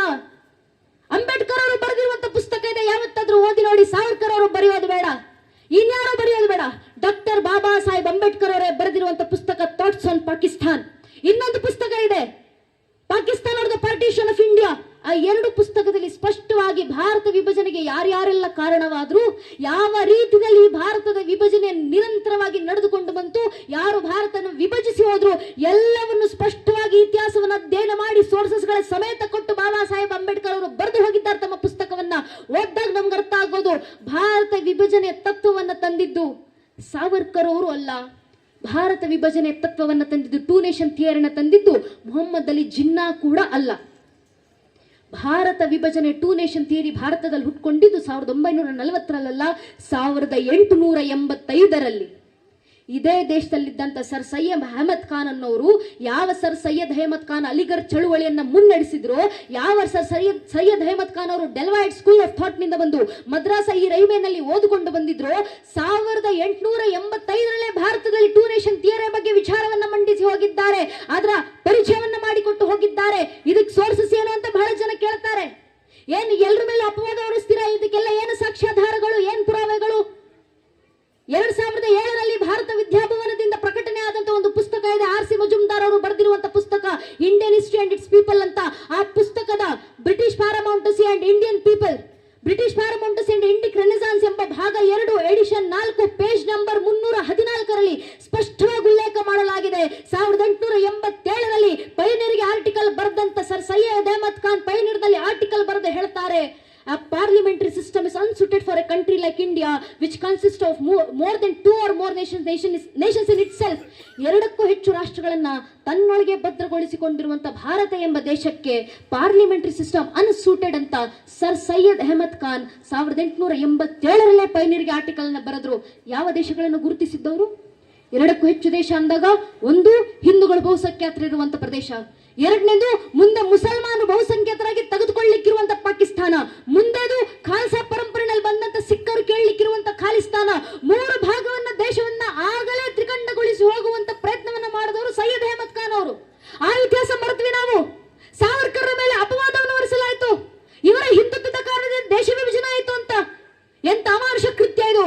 ಯಾವ ಸಾವರ್ಕರ್ ಅವರು ದೇಶ ಆರಾಧಿಸುತ್ತಿದ್ರೆ ನೀನು ಹಿಂದೂ ಕಡಪ್ಪ ಬಾ ನನ್ನ ಜೊತೆ ದೇಶದಲ್ಲಿ ಇರುವಂತ ಕೇಳ್ಕೊಂಡ್ರು ಅಂತ ಸಾವರ್ಕರ್ ಅವರ ಮೇಲೆ ಅಪವಾದಗಳನ್ನು ಹೊರಿಸಲಾಯಿತು. ನಾವು ಇತಿಹಾಸ ಓದಿಲ್ಲ. ಇವತ್ತಾದ್ರೂ ಜಾಗೃತರಾಗುವಂತ ಅವಶ್ಯಕತೆ ಇದೆ. ಮುಂದಿನ ಪೀಳಿಗೆಗೆ ನಮ್ಮ ನೈಜ ಇತಿಹಾಸವನ್ನ ತಿಳಿಸುವಂತ ಅವಶ್ಯಕತೆ ಇದೆ. ಆ ಕೆಲಸ ಮಾಡ್ಲಿಕ್ಕೆ ಹುಟ್ಕೊಂಡಿರೋದೇ ವಿಶ್ವ ಹಿಂದೂ ಪರಿಷತ್ ಮತ್ತು ಬಜರಂಗ ದಳ ಅಂತ ಸಂಘಟನೆಗಳು. ಇವತ್ತು ಭಾರತದಲ್ಲಿ ಮಾತ್ರ ಅಲ್ಲ, ಇಡೀ ಜಗತ್ತಿನಾದ್ಯಂತ, ಇಡೀ ಜಗತ್ತಿನ 29ಕ್ಕೂ ಹೆಚ್ಚು ರಾಷ್ಟ್ರಗಳಲ್ಲಿ ಹಿಂದುತ್ವದ ಜಾಗೃತಿಯನ್ನು ಮೂಡಿಸುತ್ತಿರುವಂತ ಜಗತ್ತಿನ ಅತಿ ದೊಡ್ಡ ಹಿಂದೂ ಸಂಘಟನೆ ಅದು ನಮ್ಮ ವಿಶ್ವ ಹಿಂದೂ ಪರಿಷತ್. ವಿಶ್ವ ಹಿಂದೂ ಪರಿಷತ್ನ ಸ್ಥಾಪನೆ ದಿನವನ್ನು ಇವತ್ತು ಆಚರಿಸುತ್ತಿದ್ದೀವಿ. ವಿಶ್ವ ಹಿಂದೂ ಪರಿಷತ್ನ ಸ್ಥಾಪನೆ ಆಗಿದ್ದೇ ಹಿಂದೂಗಳನ್ನ ಸಂಘಟಿಸಲಿಕ್ಕೋಸ್ಕರ. ಯಾವತ್ತು ಹಿಂದೂಗಳು ತಮ್ಮ ತಮ್ಮ ಮಧ್ಯದಲ್ಲಿರುವಂತಹ ಒಳ ಜಗಳಗಳಿಂದ ಹಿಂದೂ ಧರ್ಮವನ್ನ ಮರೆತು ಕೂತಿದ್ರು, ಅವತ್ತು ಚಿನ್ಮಯಾನಂದರ ಆಶ್ರಮದಲ್ಲಿ ಕೂತ್ಕೊಂಡು ವಿಶ್ವ ಹಿಂದೂ ಪರಿಷತ್ನ ಸ್ಥಾಪನೆ ಆಗುತ್ತೆ. ಚಿನ್ಮಯಾನಂದರು ವಿಶ್ವ ಹಿಂದೂ ಪರಿಷತ್ನ ಸಂಘಟನೆಗೆ ಧ್ಯೇಯ ವಾಕ್ಯವನ್ನ ನೀಡುತ್ತಾರೆ. ಯಾವುದು ಸಂಘಟನೆ ಧ್ಯೇಯ ವಾಕ್ಯ, ಯಾವುದು ನಮ್ಮ ಆಧಾರ ಸ್ತಂಭ? ಚಿನ್ಮಯಾನಂದರು ಹೇಳಿದ್ರು, ಹಿಂದುವಾ ಸೋದರ ಸರ್ವೇ ನಾ ಹಿಂದೂ ಪತೀತೋ ಭವೇತ್ ಮಮ ದೀಕ್ಷಾ ಹಿಂದೂ ರಕ್ಷಾ ಮಮ ಮಂತ್ರ ಸಮಾನತ. ಹಿಂದೂಗಳೆಲ್ಲರೂ ಸೋದರರು, ಹಿಂದೂಗಳಲ್ಲಿ ಯಾರು ಪವಿತ್ರರೂ ಇಲ್ಲ ಅಪವಿತ್ರರೂ ಇಲ್ಲ. ನನ್ನ ದೀಕ್ಷೆ ಹಿಂದೂ ಧರ್ಮದ ರಕ್ಷಣೆ, ನನ್ನ ಮಂತ್ರವೇ ಸಮಾನತೆ. ಇದೇ ಹಿಂದೂಗಳ ತತ್ವವಾಗಬೇಕು ಅಂತ ವಿಶ್ವ ಹಿಂದೂ ಪರಿಷತ್ನ ಸ್ಥಾಪನೆ ದಿನವೇ ನಮಗೆ ಅಡಿಪಾಯವನ್ನು ಹಾಕೊಟ್ಟದಂತವ್ರು ಚಿನ್ಮಯಾನಂದರು. ಅದನ್ನ ಪಾಲಿಸಿಕೊಂಡು ಬಂದಿದ್ದೀವಿ ನಾವು. ನಮ್ಮನ್ನ ಒಡೆಯುವಂತ ಪ್ರಯತ್ನವನ್ನ ಮಾಡಿದಾಗ ನಾವು ಸಂಘಟಿತರಾಗಿದ್ದೀವಿ. ಯಾವ ಮಟ್ಟಕ್ಕೆ ಸಂಘಟಿತವಾದ್ವಿ ಅಂತ ಕೇಳಿದ್ರೆ, ರಾಮ ಮಂದಿರದ ಕಾರ್ಯ ಬಂತು. ಅಶೋಕ್ ಸಿಂಗಾಜಿಯವರು ನಿತ್ತು ಕರೆಯನ್ನು ಕೊಟ್ಟರು. ರೋಮ ರೋಮ ಮೇ ರಮೆ ಹುए राम के लिए आओ कार सेवको बनो कार सेवको मिटो कार सेवको अगर समय पड़े तो अयोध्या में बहती सरयू नदी को अपने लहू से लाल करना पड़े तो डरो ना कार सेवको. ಅಶೋಕ್ ಸಿಂಗಾಜಿಯವರು ಕರೆಗೆ ಹೋಗೊಟ್ಟು ನಮ್ಮ ಪೂರ್ವಿಕರು ಸಂಘಟಿತರಾದ್ರು, ರಾಮರ ಕಾರ ಸೇವೆ ಮಾಡಿದ್ರು. ಮುಂದೆ ರಾಮ ಮಂದಿರಕ್ಕೆ ಪ್ರಥಮ ಅಡಿಪಾಯವನ್ನು ಇಡಲಾಯಿತು. ಶತಮಾನಗಳ ನಂತರ ರಾಮ ಮಂದಿರಕ್ಕೆ ಪ್ರಥಮ ಅಡಿಪಾಯ ಇಟ್ಟಿದ್ಯಾರು ಅಂತ ಕೇಳಿದ್ರೆ ವಿಶ್ವ ಹಿಂದೂ ಪರಿಷತ್ನದ್ದೇ ಕಾರ್ಯಕರ್ತರಾದಂತ ನಾವು ಈಗ ಅಂದ್ಕೊಳ್ಳುವಂತ ಪರಿಶಿಷ್ಟ ಜಾತಿಗೆ ಸೇರಿದಂತ ಶ್ರೀಯುತ ಕಾಮೇಶ್ವರ್ ಚೌಪಾಲ್ಜಿ ಅವರ ಕೈಯಿಂದಲೇ ರಾಮ ಮಂದಿರದ ಪ್ರಥಮ ಅಡಿಪಾಯ ಆಗಿದ್ದು. ಏನಕ್ಕೆ ಕೆಲಸ ವಿಶ್ವ ಹಿಂದೂ ಪರಿಷತ್ ಮಾಡ್ತು ಅಂದ್ರೆ ಹಿಂದೂಗಳಿಗೆ ಕರೆ ಕೊಡ್ಲಿಕ್ಕೆ.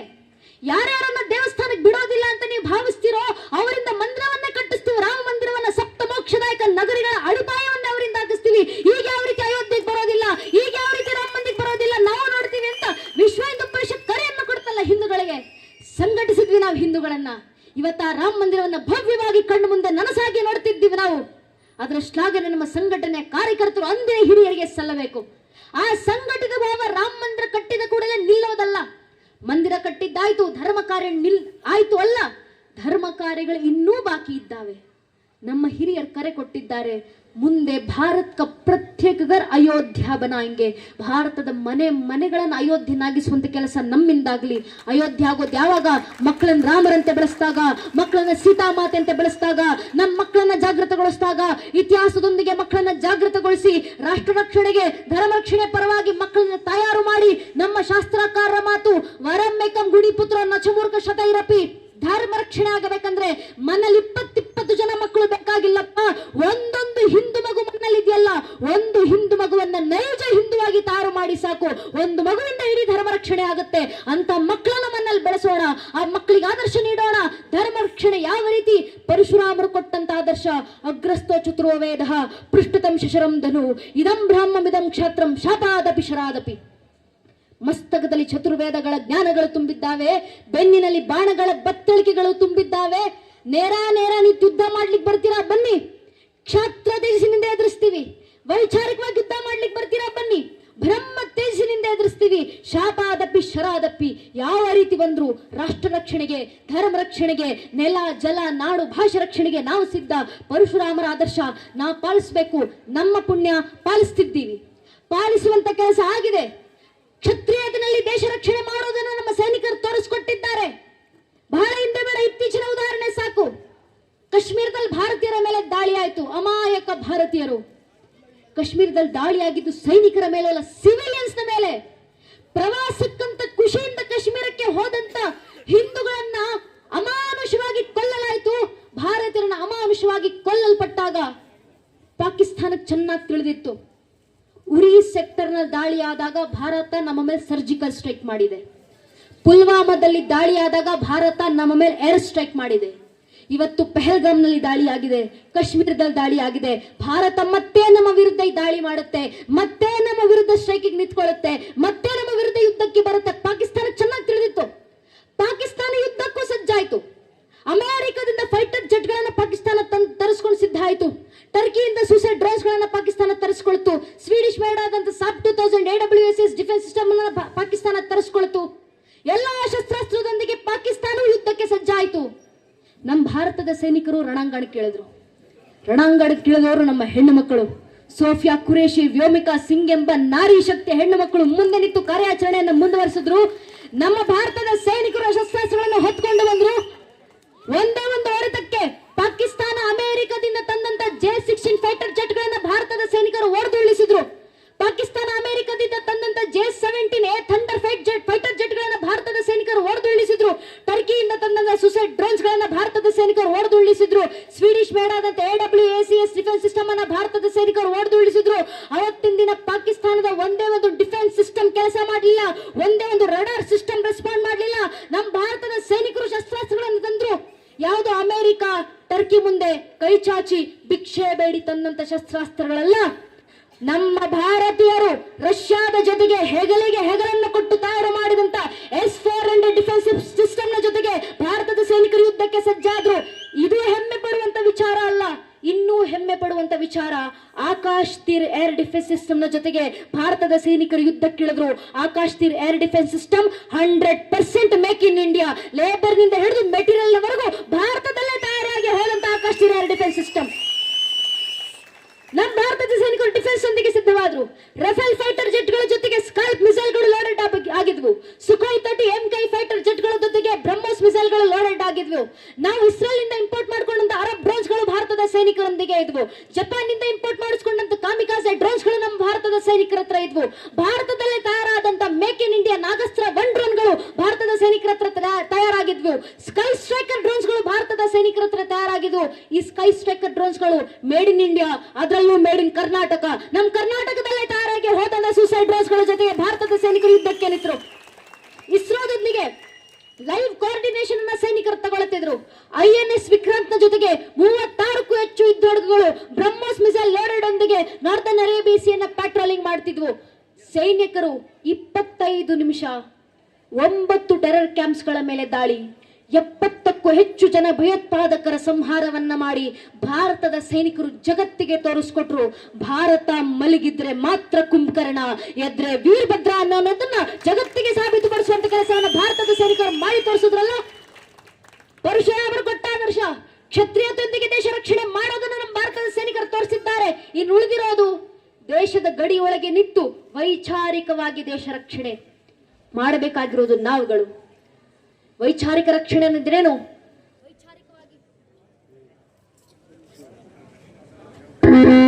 ದಾಳಿ ಅಂದ್ರೆ ನಮ್ಮಲ್ಲಿ ಪ್ರಶ್ನೆಗಳು ಬರ್ತಾವೆ. ಅಖಂಡ ಭಾರತ ಸಂಕಲ್ಪ ದಿನ ಮಾಡ್ತೀರಾ? ಇದಕ್ಕೆಲ್ಲ ಏನು ಸಾಕ್ಷಿ? ಭಾರತ ಅನ್ನೋ ದೇಶವೇ ಇತಿಹಾಸದಲ್ಲಿ ಇರಲಿಲ್ಲ, ಅದೊಂದು ಸಬ್ ಕಾಂಟಿನೆಂಟ್ ಅಷ್ಟೇ ಅಂತ ಹೇಳುವಂತ ಇತಿಹಾಸಕಾರರು ನಮ್ಮ ದೇಶದಲ್ಲಿದ್ದಾರೆ. ಇದೇ ದೇಶದ ಇತಿಹಾಸಕಾರರು ಅಂತ ಅನಿಸ್ಕೊಳ್ಳುವಂತವ್ರು. ಇದೇ ವೈಚಾರಿಕ ದಾಳಿ, ನರೇಟಿವ್ ಟೆರರಿಸಂ ಅಂತ ಇದನ್ನು ಹೇಳ್ತೀವಿ. ಒಂದಾದ ನಂತರ ನಮ್ಮ ಮೇಲೆ ಬೌದ್ಧಿಕವಾಗಿ ದಾಳಿ ಮಾಡಲಾಗುತ್ತೆ. ಈ ಪ್ರಶ್ನೆಗಳು ಉತ್ತರ ಕೊಡ್ಲಿಕ್ಕೆ ನಾವು ಸಮರ್ಥರಾಗಿರಬೇಕು. ಅಖಂಡ ಭಾರತ ಎಲ್ಲಿತ್ತು? ಇಷ್ಟು ರಾಷ್ಟ್ರಗಳ ಪಟ್ಟಿಗಳನ್ನು ಕೊಡ್ತಿರಲ್ಲ, ಇದೆಲ್ಲ ಭಾರತದಲ್ಲಿ ಇತ್ತು ಅನ್ನೋದಕ್ಕೆ ನಿಮ್ಮ ಹತ್ರ ಏನು ಸಾಕ್ಷಿ? ಕೇಳದಾಗ ಉತ್ತರ ಕೊಡಬೇಕು ನಾವು. ಇಂದು ನಿನ್ನೆ ಕನಸಲ್ಲಪ್ಪ ಅಖಂಡ ಭಾರತ ಸಂಕಲ್ಪ ವಿಷ್ಣು ಪುರಾಣ ಕಾಲದಲ್ಲೇ ನಮ್ಮ ಪೂರ್ವಿಕರು ಬರೆದು ಹೋಗಿದ್ದಾರೆ. ವಿಷ್ಣು ಪುರಾಣದಲ್ಲಿ ಉತ್ತರ ಸಮುದ್ರಸ್ಥ ಹಿಮದೃಷ್ಟೈವ ದಕ್ಷಿಣಂ ವರ್ಷಂ ತದ್ ಭಾರತಂ ನಾಮ ಭಾರತೀಯತ್ರ ಸಂತತಿ. ಉತ್ತರದಲ್ಲಿ ಉತ್ತುಂಗ ಹಿಮಾಲಯ, ದಕ್ಷಿಣದೇ ಅಗಾಧ ಶರದಿ, ಮೇಲೆ ಕಿರೀಟ ಪ್ರಾಯಮವಂತ, ಕೆಳಗೆ ನೀನು ಸಿಂಧು ಜಲಸ್ಪರ್ಶ, ತನ್ಮಧ್ಯೆ ಕಂಗೊಳಿಸ್ತಿರುವಂತ ರಾಷ್ಟ್ರ ಅದು ನಮ್ಮ ಭಾರತ ವರ್ಷ ಅಂತ ವಿಷ್ಣು ಪುರಾಣದಲ್ಲೇ ನಮ್ಮ ಪೂರ್ವಿಕರು ಘಂಟಾಘೋಷವಾಗಿ ಸಾರಿ ಹೋಗಿದ್ರು. ಇಲ್ಲಿಗೆ ಅವ್ರ ಪ್ರಶ್ನೆ ನಿಲ್ಲೋದಿಲ್ಲ, ಮುಂದುವರಿಸಿ ಕೇಳ್ತಾರೆ, ಇದೆಲ್ಲ ಭಾರತ ಆಗಿತ್ತು ಸರಿ, ಹಿಂದೂಗಳಿಲ್ಲಿದ್ರು ಅನ್ನೋದು ನಿಮ್ಮ ಹತ್ರ ಏನು ಸಾಕ್ಷಿ? ಹಿಂದೂ ಅನ್ನೋ ಪದ ಉಟ್ಕೊಂಡಿದ್ದೆ ಹಿಂದೂ ನೆನ್ನೆ. ಹಿಂದೂಗಳಿದ್ರು ಈ ದೇಶದಲ್ಲಿ ಅನಾಧಿಕಾರದಿಲ್ಲ ಅನ್ನೋದಕ್ಕೆ, ಅಖಂಡ ಭಾರತದಲ್ಲಿ ಹಿಂದೂಗಳಿದ್ರು ಅನ್ನೋದಕ್ಕೆ ನಿಮ್ಮ ಹತ್ರ ಏನ್ ಪುರಾವೆ ಕೇಳ್ತಾರೆ? ನಾವು ಉತ್ತರ ಕೊಡಬೇಕು. ಬೃಹಸ್ಪತಿ ಆಗಮದಲ್ಲಿ ನಮ್ಮ ಪೂರ್ವಿಕರು ಬರೀತಾರೆ, ಹಿಮಾಲಯ ಸಮಾರಭ್ಯ ಯಾವದಿಂದು ಸರೋವರಂ ತಮ್ ದೇವ ನಿರ್ಮಿತ ದೇಶಂ ಹಿಂದೂಸ್ಥಾನಂ ಪ್ರಚಕ್ಷತೆ. ಹಿಮಾಲಯದಿಂದ ಹಿಡಿದು ಹಿಂದೂ ಮಹಾಸಾಗರದವರೆಗೂ ದೇವ ನಿರ್ಮಿತವಾಗಿರುವಂತ ಈ ರಾಷ್ಟ್ರ ಇದು ಹಿಂದೂಸ್ಥಾನ, ಇದು ಹಿಂದೂಗಳ ಭೂಮಿ, ಇವೆಲ್ಲವೂ ನನ್ನ ನೆಲ, ಇದೆಲ್ಲ ನನ್ನ ಭೂಮಿ, ಇದೆಲ್ಲ ನನ್ನ ಅಖಂಡ ಭಾರತ ಅಂತ ಬೃಹಸ್ಪತಿ ಆಗಮದಲ್ಲೇ ನಮ್ಮ ಪೂರ್ವಿಕರು ಸಾರಿ ಹೋಗಿದ್ದಾರೆ. ನಮ್ಮ ಅಖಂಡ ಭಾರತ, ಆ ನಮ್ಮ ನೆಲವನ್ನ ಇಡೀ ಜಗತ್ತಿನ ಮುಂದೆ ತೋರಿಸುವಂತ ಕೆಲಸ ನಮ್ಮಿಂದಾಗ್ಲಿ. ಪ್ರತಿ ವರ್ಷ ಆಗಸ್ಟ್ 15ನೇ ತಾರೀಕು ಬಂದಾಗ ಅಟಲ್ ಬಿಹಾರಿ ವಾಜಪೇಯಿ ಅವರು ಹೇಳಿದಂತ ಮಾತು ನೆನಪಾಗುತ್ತೆ. ವಾಜಪೇಯಿ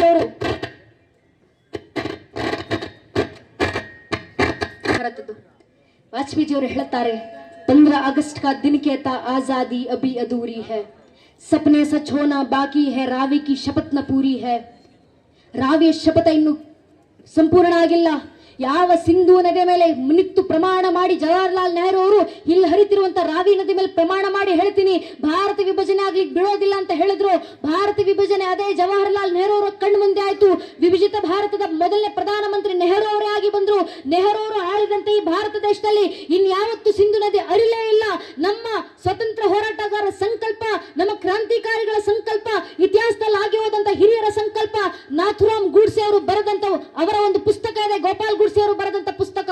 ನಾಥುರಾಮ್ ಗೂಡ್ಸೆ ಅವರ ಜೀವನದ ಆಧಾರವಾಗಿ ಗಾಂಧಿ ಹತ್ಯಾಹಣಿಮಿ ಅಂತ ಮರಾಠಿ ಪುಸ್ತಕ, ಆಂಗ್ಲ ಅನುವಾದ ಇದೆ, ಗಾಂಧಿ ಅಸಾಸಿನೇಷನ್ ಅಂಡ್ ಡೈ ಅಂತ.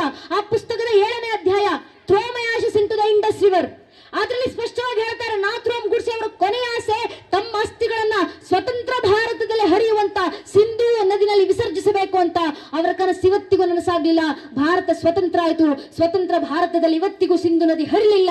ಆದ್ರಿಂದ ಅವರ ಅಸ್ಥಿ ಪಂಜರಗಳನ್ನ ಇವತ್ತಿಗೂ ನಾವು ಮಣ್ಣಲ್ಲಿ ಅಸ್ಥಿಗಳನ್ನ ಜೋಪಾನವಾಗಿ ಇಟ್ಕೊಂಡಿದ್ದೀವಿ. ಯಾವತ್ತು ಸ್ವತಂತ್ರ ಭಾರತದ ಅಖಂಡ ಭಾರತದಲ್ಲಿ ಸಿಂಧು ನದಿ ಹರಿಯುತ್ತೋ ಆ ಅಖಂಡ ಭಾರತದಲ್ಲಿ ಹರಿಯುವಂತ ಸಿಂಧು ನದಿಯಲ್ಲೇ ನಾಥುರಾಮ್ ಗೂಡ್ಸೆ ಅವರ ಅಸ್ಥಿಗಳನ್ನ ವಿಸರ್ಜಿಸ್ತೀವಿ ನಾವು ಅಂತ ಪ್ರಮಾಣವನ್ನ ತೊಟ್ಟು ನಾಥುರಾಮ್ ಗೂಡ್ಸೆ ಅವರ ಕುಟುಂಬದವರು ಇವತ್ತಿಗೂ ಬದುಕಿದ್ದಾರೆ. ಅಂತವರ ಕನಸುಗಳು ಭಗ್ನಗೊಂಡವಲ್ಲ, ಅಂತವರ ಕನಸು ಅದನ್ನ ಉಲ್ಲೇಖಿಸಿ ಹೇಳ್ತಾರೆ ವಾಜಪೇಯಿ ಅವರು. 15 अगस्त का दिन कहता आजादी अभी अधूरी है, सपने सच होना बाकी है, रावी की शपथ न पूरी है, जिनके लाशों पर पगडंडी पर आजादी भारत में आई वे आज भी है काना बदोश, उन पे गम की काली बदली छाई. कोलकाता के फुटपाथों पर जो आदि पानी सहते हैं उनसे पूछो 15 अगस्त के बारे में क्या कहते हैं. भूखों को गोली, नंगों को हथियार पहनाए जाते हैं, सूखे खंडों से जिहादी नारे लगवाए जाते हैं. बस इसीलिए तो कहता हूँ आजादी अभी अधूरी है, बस कुछ दिन की मजबूरी है. वो दिन दूर नहीं जब खंडित भारत को पुनः अखंड बनाएंगे, गिलगित से गारो पर्वत तक आजादी पर्व मनाएंगे. उस स्वर्ण दिवस के लिए आज से कमर कसे, बलिदान करे, जो पाया उसमें खो न जाए, जो खोया उसका ध्यान करे. ವಾಜಪೇಯಿ ಅವರು ಕರೆ ಕೊಟ್ಟು ಹೇಳಿದ್ರು, ಮುಂದೊಂದು ದಿನ ಬರುತ್ತೆ, ಅಪೂರ್ಣವಾಗಿರುವಂತಹ ಆಗಸ್ಟ್ 15ರ ಸ್ವತಂತ್ರವನ್ನ ಸಂಪೂರ್ಣಗೊಳಿಸ್ತೀವಿ, ಗಿಲ್ಗಿತ್ ಸೆ ಗಾರೋ ಪರ್ವತದವರೆಗೂ ಅಖಂಡ ಭಾರತವನ್ನು ನಿರ್ಮಿಸ್ತೀವಿ, ಅವತ್ತು ನಿಜವಾದ ಸಂಭ್ರಮಾಚರಣೆಯನ್ನ ನಾವು ಭಾರತೀಯರು ಆಚರಿಸ್ತೀವಿ ಅಂತ ವಾಜಪೇಯಿ ಅವರು ಕೊಟ್ಟಂತ ತತ್ವ ಅದು ಸಾಕಾರಗೊಳ್ಳಲಿ. ನನ್ನ ತಲೆಮಾರು ಆಗುತ್ತೋ ಇಲ್ವೋ, ಮುಂದಿನ ತಲೆಮಾರಿಗಾದ್ರೂ ಅಖಂಡ ಭಾರತದ ಸಂಕಲ್ಪವನ್ನ ಕೊಡೋಣ. ಆಗಿರೋದು 79 ವರ್ಷ ಅಷ್ಟೇ ವಿಭಜನೆಗೊಂಡು. ನನ್ನ ಜೀವನದಲ್ಲಿ, ನಿಮ್ಮ ಜೀವನದಲ್ಲಿ 79 ವರ್ಷ 80 ವರ್ಷ ಬಹಳ ದೊಡ್ಡದಾಗುವುದು. ದೇಶದ ಇತಿಹಾಸದಲ್ಲಿ, ಒಂದು ಇಡೀ ದೇಶದ ಜೀವನದಲ್ಲಿ 7.5 ದಶಕ ಬಹಳ ಚಿಕ್ಕದು. 500 ವರ್ಷ ಹೋರಾಟ ಮಾಡಿ ಒಂದು ಮಂದಿರ ಕಟ್ಟಿಸ್ಕೊಂಡಿದ್ದೀವಿ ನಾವು. 500 ವರ್ಷ ರಾಮ ಮಂದಿರದ ಬಾಗಿಲು ಮುಚ್ಚಿರಬೇಕಾದ್ರೂ ನಮ್ಮ ಹಿರಿಯರು ರಾಮರ ಕನಸನ್ನು ನಮಗೆ ಕೊಟ್ಟು ಹೋಗಿದ್ದಾರೆ. ಗೌರಿ ಗಜನಿ ಅಂತವರು ಬಂದು ಮಂದಿರವನ್ನ ತುಂಡು ಮಾಡಿದ್ರು. ಆದ್ರೆ ಮನೆಯಲ್ಲಿ 500 ವರ್ಷಗಳ ಕಾಲ ಅಣ್ಣ ತಮ್ಮ ಹುಟ್ಟಿದ್ರೆ, ಅವಳಿ ಜವಳಿ ಮಕ್ಕಳು ಹುಟ್ಟಿದ್ರೆ ಆ ಮಕ್ಕಳಿಗೆ ರಾಮ ಲಕ್ಷ್ಮಣ ಅಂತ ನಮ್ಮ ತಾಯಿಂದ್ರು ನಾಮಕರಣ ಮಾಡಿ ರಾಮ ಲಕ್ಷ್ಮಣನಂತೆ ಬದುಕಪ್ಪ ನೀನು ಅಂತ ರಾಮರ ಆದರ್ಶ ಕೊಟ್ಟು ಹೋಗಿದ್ದಾರಲ್ಲ. 5 ವರ್ಷ ಅವ್ರ ಸಂಕಲ್ಪ ಮುಂದುವರಿಸಬಹುದಂದ್ರೆ ಇನ್ನು 10 ವರ್ಷ ನಮ್ಮಿಂದ ಸಂಕಲ್ಪ ಮುಂದುವರಿಸಲಿಕ್ಕೆ ಸಾಧ್ಯ ಇಲ್ವಾ? ಅಖಂಡ ಭಾರತ ಸಾಕಾರ ಆಗುವ ಸಂದರ್ಭಕ್ಕೆ ಬಂದಿದೆ. ಕೇಳಿಕೊಂಡ್ರೆ ಶ್ರೀಲಂಕಾ ನಮ್ಮ ಜೊತೆ ಸೇರುವಂತ ಪರಿಸ್ಥಿತಿಯಲ್ಲಿ ಶ್ರೀಲಂಕಾ ಇದೆ. ನೇಪಾಳ ಅಂತೂ ಸಾಂಸ್ಕೃತಿಕವಾಗಿ ಭಾರತದಲ್ಲೇ ಒಂದಾಗಿರುವಂತಹ ಭೂಮಿ ಅದು. ಟಿಬೆಟ್ ಅಂತೂ ಇವತ್ತಿಗೂ ಮತ್ತೊಮ್ಮೆ ಭಾರತದಲ್ಲಿ ಒಂದಾಗುವ ಪರಿಸ್ಥಿತಿಯಲ್ಲಿ ಬಂದಿರುವಾಗ ನಾವು ಮಾಡಬೇಕಾಗಿರೋದು ಒಂದೇ ಕೆಲಸ, ನಮ್ಮ ಜಾಗೃತಿ, ನಮ್ಮ ಜನರ ಜಾಗೃತಿ, ನಮ್ಮ ಮಕ್ಕಳ ಜಾಗೃತಿ. ಕೊನೆಗೊಂದು ಮಾತು ನನ್ನ ನೆಚ್ಚಿನ ಬಂಧುಗಳೇ, ನಮ್ಮ ಮಕ್ಕಳನ್ನ ಜಾಗೃತಿಗೊಳಿಸುವಂತ ಕೆಲಸದಲ್ಲಿ ನಾವು ನಿರತರಾಗೋಣ. ಅಖಂಡ ಭಾರತದ ಸಂಕಲ್ಪದ ಕನಸನ್ನ ಮಕ್ಕಳಲ್ಲಿ ಬಿತ್ತುತ್ತಾ ಹೋಗೋಣ. ಆ ತಪಸ್ಸಿಗೋಸ್ಕರ ಶ್ರಮಿಸಿ ಅಂತ ಮಕ್ಕಳಲ್ಲಿ ತಿಳಿಸ್ತಾ ಹೋಗೋಣ. ನಮ್ಮ ಮುಂದೆ ಆಗುವಂತ ವೈಚಾರಿಕ ದಾಳಿಗಳಿಗೆ ಉತ್ತರ ಕೊಡುವಷ್ಟು ಸಮರ್ಥರಾಗಿ ನಮ್ಮ ಮಕ್ಕಳನ್ನ ಬೆಳೆಸೋಣ. ಮುಂದೆ ನಮ್ಮ ಮುಂದೆ ಪ್ರಶ್ನೆಗಳು ಬಂದ್ರೆ, ಅಖಂಡ ಭಾರತದ ಕುರಿತಾಗಿ ಪ್ರಶ್ನೆಗಳು ಬಂದ್ರೆ, ನಮ್ಮ ಧರ್ಮದ ಕುರಿತಾಗಿ ಪ್ರಶ್ನೆಗಳು ಬಂದ್ರೆ, ನಮ್ಮ ಧಾರ್ಮಿಕ ಕ್ಷೇತ್ರಗಳ ಕುರಿತಾಗಿ ಪ್ರಶ್ನೆಗಳು ಬಂದ್ರೆ, ನಮ್ಮ ಮಂದಿರಗಳ ಕುರಿತಾಗಿ ಪ್ರಶ್ನೆ ಬಂದ್ರೆ ಮಾಡಿದವರಿದ್ದಾರೆ. ನಾವು ಹೇಳ್ತೀವಿ 500 ವರ್ಷ ಹೋರಾಟ ಮಾಡಿ ರಾಮ ಮಂದಿರ ಕಟ್ಟಿದ್ದೀವಿ. ಅವ್ರು ಪ್ರಶ್ನೆ ಮಾಡ್ತಾರೆ, ರಾಮರಲ್ಲಿ ಹುಟ್ಟಿದ್ರು ಅನ್ನೋದಕ್ಕೆ ನಿಮ್ಮ ಹತ್ರ ಏನು ಸಾಕ್ಷಿ ಇದೆ? ಅವೆಲ್ಲ ಕಾಲ್ಪನಿಕ ಅಲ್ವಾ, ಪೌರಾಣಿಕ ಅಲ್ವಾ? ಪ್ರಶ್ನೆ ಮಾಡೋರಿದ್ದಾರೆ, ಮಾಡೋರೇನ್ ಸಾಮಾನ್ಯರಲ್ಲ. ಕಪಿಲ್ ಸಿಬ್ಬಲ್ ಎಂಬ ವಕೀಲರು ಕೋರ್ಟ್ ನಲ್ಲಿ ನಿಂತು ಪ್ರಶ್ನೆ ಮಾಡ್ತಾರೆ, ಶ್ರೀರಾಮಚಂದ್ರು ಇಲ್ಲೇ ಹುಟ್ಟಿದ್ರು ಅನ್ನೋದಕ್ಕೆ ರಾಮ ಜನ್ಮಭೂಮಿಯ ಪರವಾಗಿ ಹಿಂದೂಗಳ ಹತ್ರ ಏನು ಸಾಕ್ಷಿ, ಏನ್ ಪುರಾವೆ? ಈ ಪ್ರಶ್ನೆ ಮುಂದೆ ನಮ್ಮನೆ ಬಾಗಿಲವರೆಗೂ ಬರುತ್ತೆ. ನಮ್ಮ ಮಕ್ಕಳ ಮುಂದೆ ನಿಂತು ಕೇಳ್ತಾರೆ, ರಾಮನ ಅಸ್ತಿತ್ವಕ್ಕೆ ನಿನ್ನ ಹತ್ರ ಏನು ಸಾಕ್ಷಿ, ಏನ್ ಪುರಾವೆ? ನಮ್ಮ ಮಕ್ಕಳಲ್ಲಿ ಎಷ್ಟು ಜಾಗೃತಿ ನಾವು ತಂದಿರಬೇಕಂದ್ರೆ ಮನೆಯ ಒಂದೊಂದು ಹಿಂದೂ ಮಗು ಎದೆಬ್ಬಿಸ್ಕೊಂಡೇ ತಟ್ಕೊಂಡು ಹೇಳ್ಕೊಳ್ಬೇಕು, ರಾಮರ ಅಸ್ತಿತ್ವಕ್ಕೆ ಮಾತ್ರ ಅಲ್ಲಪ್ಪ, ಬೇಕಾದ್ರೆ ಇಡೀ ಶ್ರೀರಾಮಚಂದ್ರರ ವಂಶವೃಕ್ಷದ ಅಸ್ತಿತ್ವಕ್ಕೆ ನಾನು ಸಾಕ್ಷಿಯನ್ನು ಕೊಡಬಲ್ಲೆ. ನಮ್ಮ ಮಕ್ಕಳ ಬಾಯಿಂದ ಬರಬೇಕಾದಂತ ಉತ್ತರ ಭಗವಂತನ ಕೃಪಾಶೀರ್ವಾದದಿಂದ.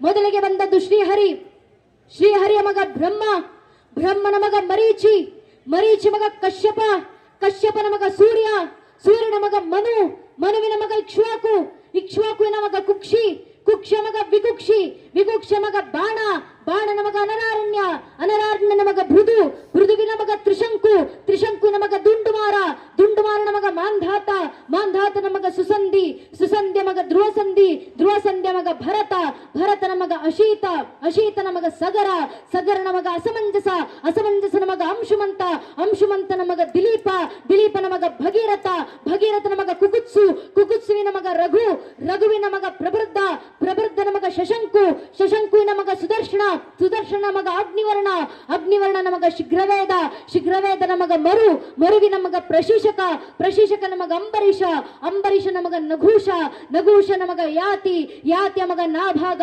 ನಾಭಾಗನ ಮಗ ಅಜ, ಅಜನ ಮಗ ದಶರಥ, ದಶರಥನ ಮಗನೇ ರಘುವಂಶದ ರಾಘವ ಪ್ರಭು ಶ್ರೀರಾಮಚಂದ್ರರು ಅಂತ ಹೇಳುವ ಮಟ್ಟಕ್ಕೆ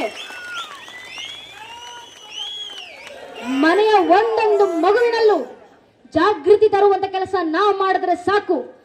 ಧರ್ಮ ಜಾಗೃತಿ ಆಯ್ತಂತರ್ಥ, ರಾಷ್ಟ್ರ ಜಾಗೃತಿ ಆಯ್ತಂತರ್ಥ. ಇಷ್ಟು ಕೆಲಸವನ್ನ ಒಬ್ಬೊಬ್ಬರು ಮಾಡೋಣ. ನಮ್ಮ ಕೈಲಾಗುವಂತ ಕೆಲಸ. ನಿಮ್ಮಿಂದ ಮಾತಾಡಿ ಧರ್ಮ ಜಾಗೃತಿ, ರಾಷ್ಟ್ರ ಜಾಗೃತಿ ಆಗುತ್ತಾ? ಮಾತಾಡಿ ಜಾಗೃತಿ ಮಾಡಿ. ಹಾಡಾಡಿ ಆಗುತ್ತಾ? ಹಾಡಾಡಿ ದೇಶ ಜಾಗೃತಿ ಮಾಡಿ. ಬರೆದು ಜಾಗೃತಿ ಮೂಡಿಸ್ಲಿಕ್ಕಾಗುತ್ತಾ? ನೈಜ ಇತಿಹಾಸ ದಾಖಲಿಸಿ ಬರೆದು ದೇಶ ಜಾಗೃತಿ ಮಾಡಿ. ಆಗ್ಲಿಲ್ವಾ? ಒಂದು ಜೈಕಾರ ದೇಶ ಧರ್ಮದ ಪರವಾಗಿ ಹಾಕ್ಲಿಕ್ಕಾಗುತ್ತಾ? ಒಂದ್ ಜೈಕಾರ ಹಾಕಿ ದೇಶ ಜಾಗೃತಿ ಮೂಡಿಸಿ.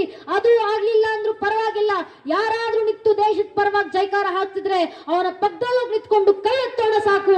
ನಾವು ದೇಶ ಧರ್ಮಕ್ಕೆ ಕೊಡುವಂತ ಕೊಡುಗೆ ಇಷ್ಟೇ. ಒಬ್ಬೊಬ್ಬ ಹಿಂದೂ ಇಷ್ಟನ್ನ ಮಾಡೋಣ. ದೇಶ ಜಾಗೃತಿ ಆಗಲಿ, ಧರ್ಮ ಜಾಗೃತಿ ಆಗಲಿ, ಅಖಂಡ ಭಾರತದ ಸಂಕಲ್ಪ ನನಸಾಗ್ಲಿ. ವಿಷ್ಣು ಪುರಾಣದಲ್ಲಿ ವರ್ಣಿಸಿರುವಂತ ತಾಯಿ ಭಾರತಾಂಬೆ ಸ್ವರೂಪ, ಬಂಕಿಮರು ವರ್ಣಿಸಿರುವಂತ ತಾಯಿ ಭಾರತಾಂಬೆ ಸ್ವರೂಪ, ಅರವಿಂದರು ಕಂಡಂತ ವಸುಗರ್ಭಧಾರಿಣಿಯಾದಂತ ತಾಯಿ ಭಾರತೀಯ ಸ್ವರೂಪ, ಆ ತಾಯಿ ಅಖಂಡ ಸ್ವರೂಪವನ್ನು ಕಾಣುವಂತ ಸೌಭಾಗ್ಯ ನಮ್ಮದಾಗ್ಲಿ. ಆಗ್ಲಿಲ್ಲ, ಮುಂದಿನ ಪೀಳಿಗೆದಾಗ್ಲಿ. ಈ ಭಾರತ ಮತ್ತೊಮ್ಮೆ ಭವ್ಯವಾಗ್ಲಿ. ನಮ್ಮ ಸಂಘಟನೆಗಳ ಮೂಲಕ ದೇಶದ ಜಾಗೃತಿ ಹೀಗೆ ಮುಂದುವರಲಿ ಅಂತ ಕೇಳ್ಕೊಂತ ನಂಗೆರಡು ಮಾತನಾಡ್ಲಿಕ್ಕೆ ಅವಕಾಶ ಮಾಡಿಕೊಟ್ಟಿರುವಂತ ವಿಶ್ವ ಹಿಂದೂ ಪರಿಷತ್ ಮತ್ತು ಬಜರಂಗ ದಳದ ಎಲ್ಲಾ ಕಾರ್ಯಕರ್ತ ಅಣ್ಣಂದರಿಗೆ ಒಂದು ಕಾರ್ಯಕ್ರಮ ಊರಿನಲ್ಲಿ ಆಯೋಜನೆ ಮಾಡಬೇಕಂದ್ರೆ ವಾರಗಟ್ಟಲೆ, ತಿಂಗಳಗಟ್ಟಲೆ ಮನೆ ಬಿಟ್ಟು, ಊಟ ಬಿಟ್ಟು, ನಿದ್ದೆಗೆಟ್ಟು, ಮನೇಲಿ ಕೆಲಸ ಇಲ್ಲ ಅಂತಲ್ಲ, ಮನೆಯಲ್ಲಿ 108 ಕೆಲಸ ಇದ್ರು.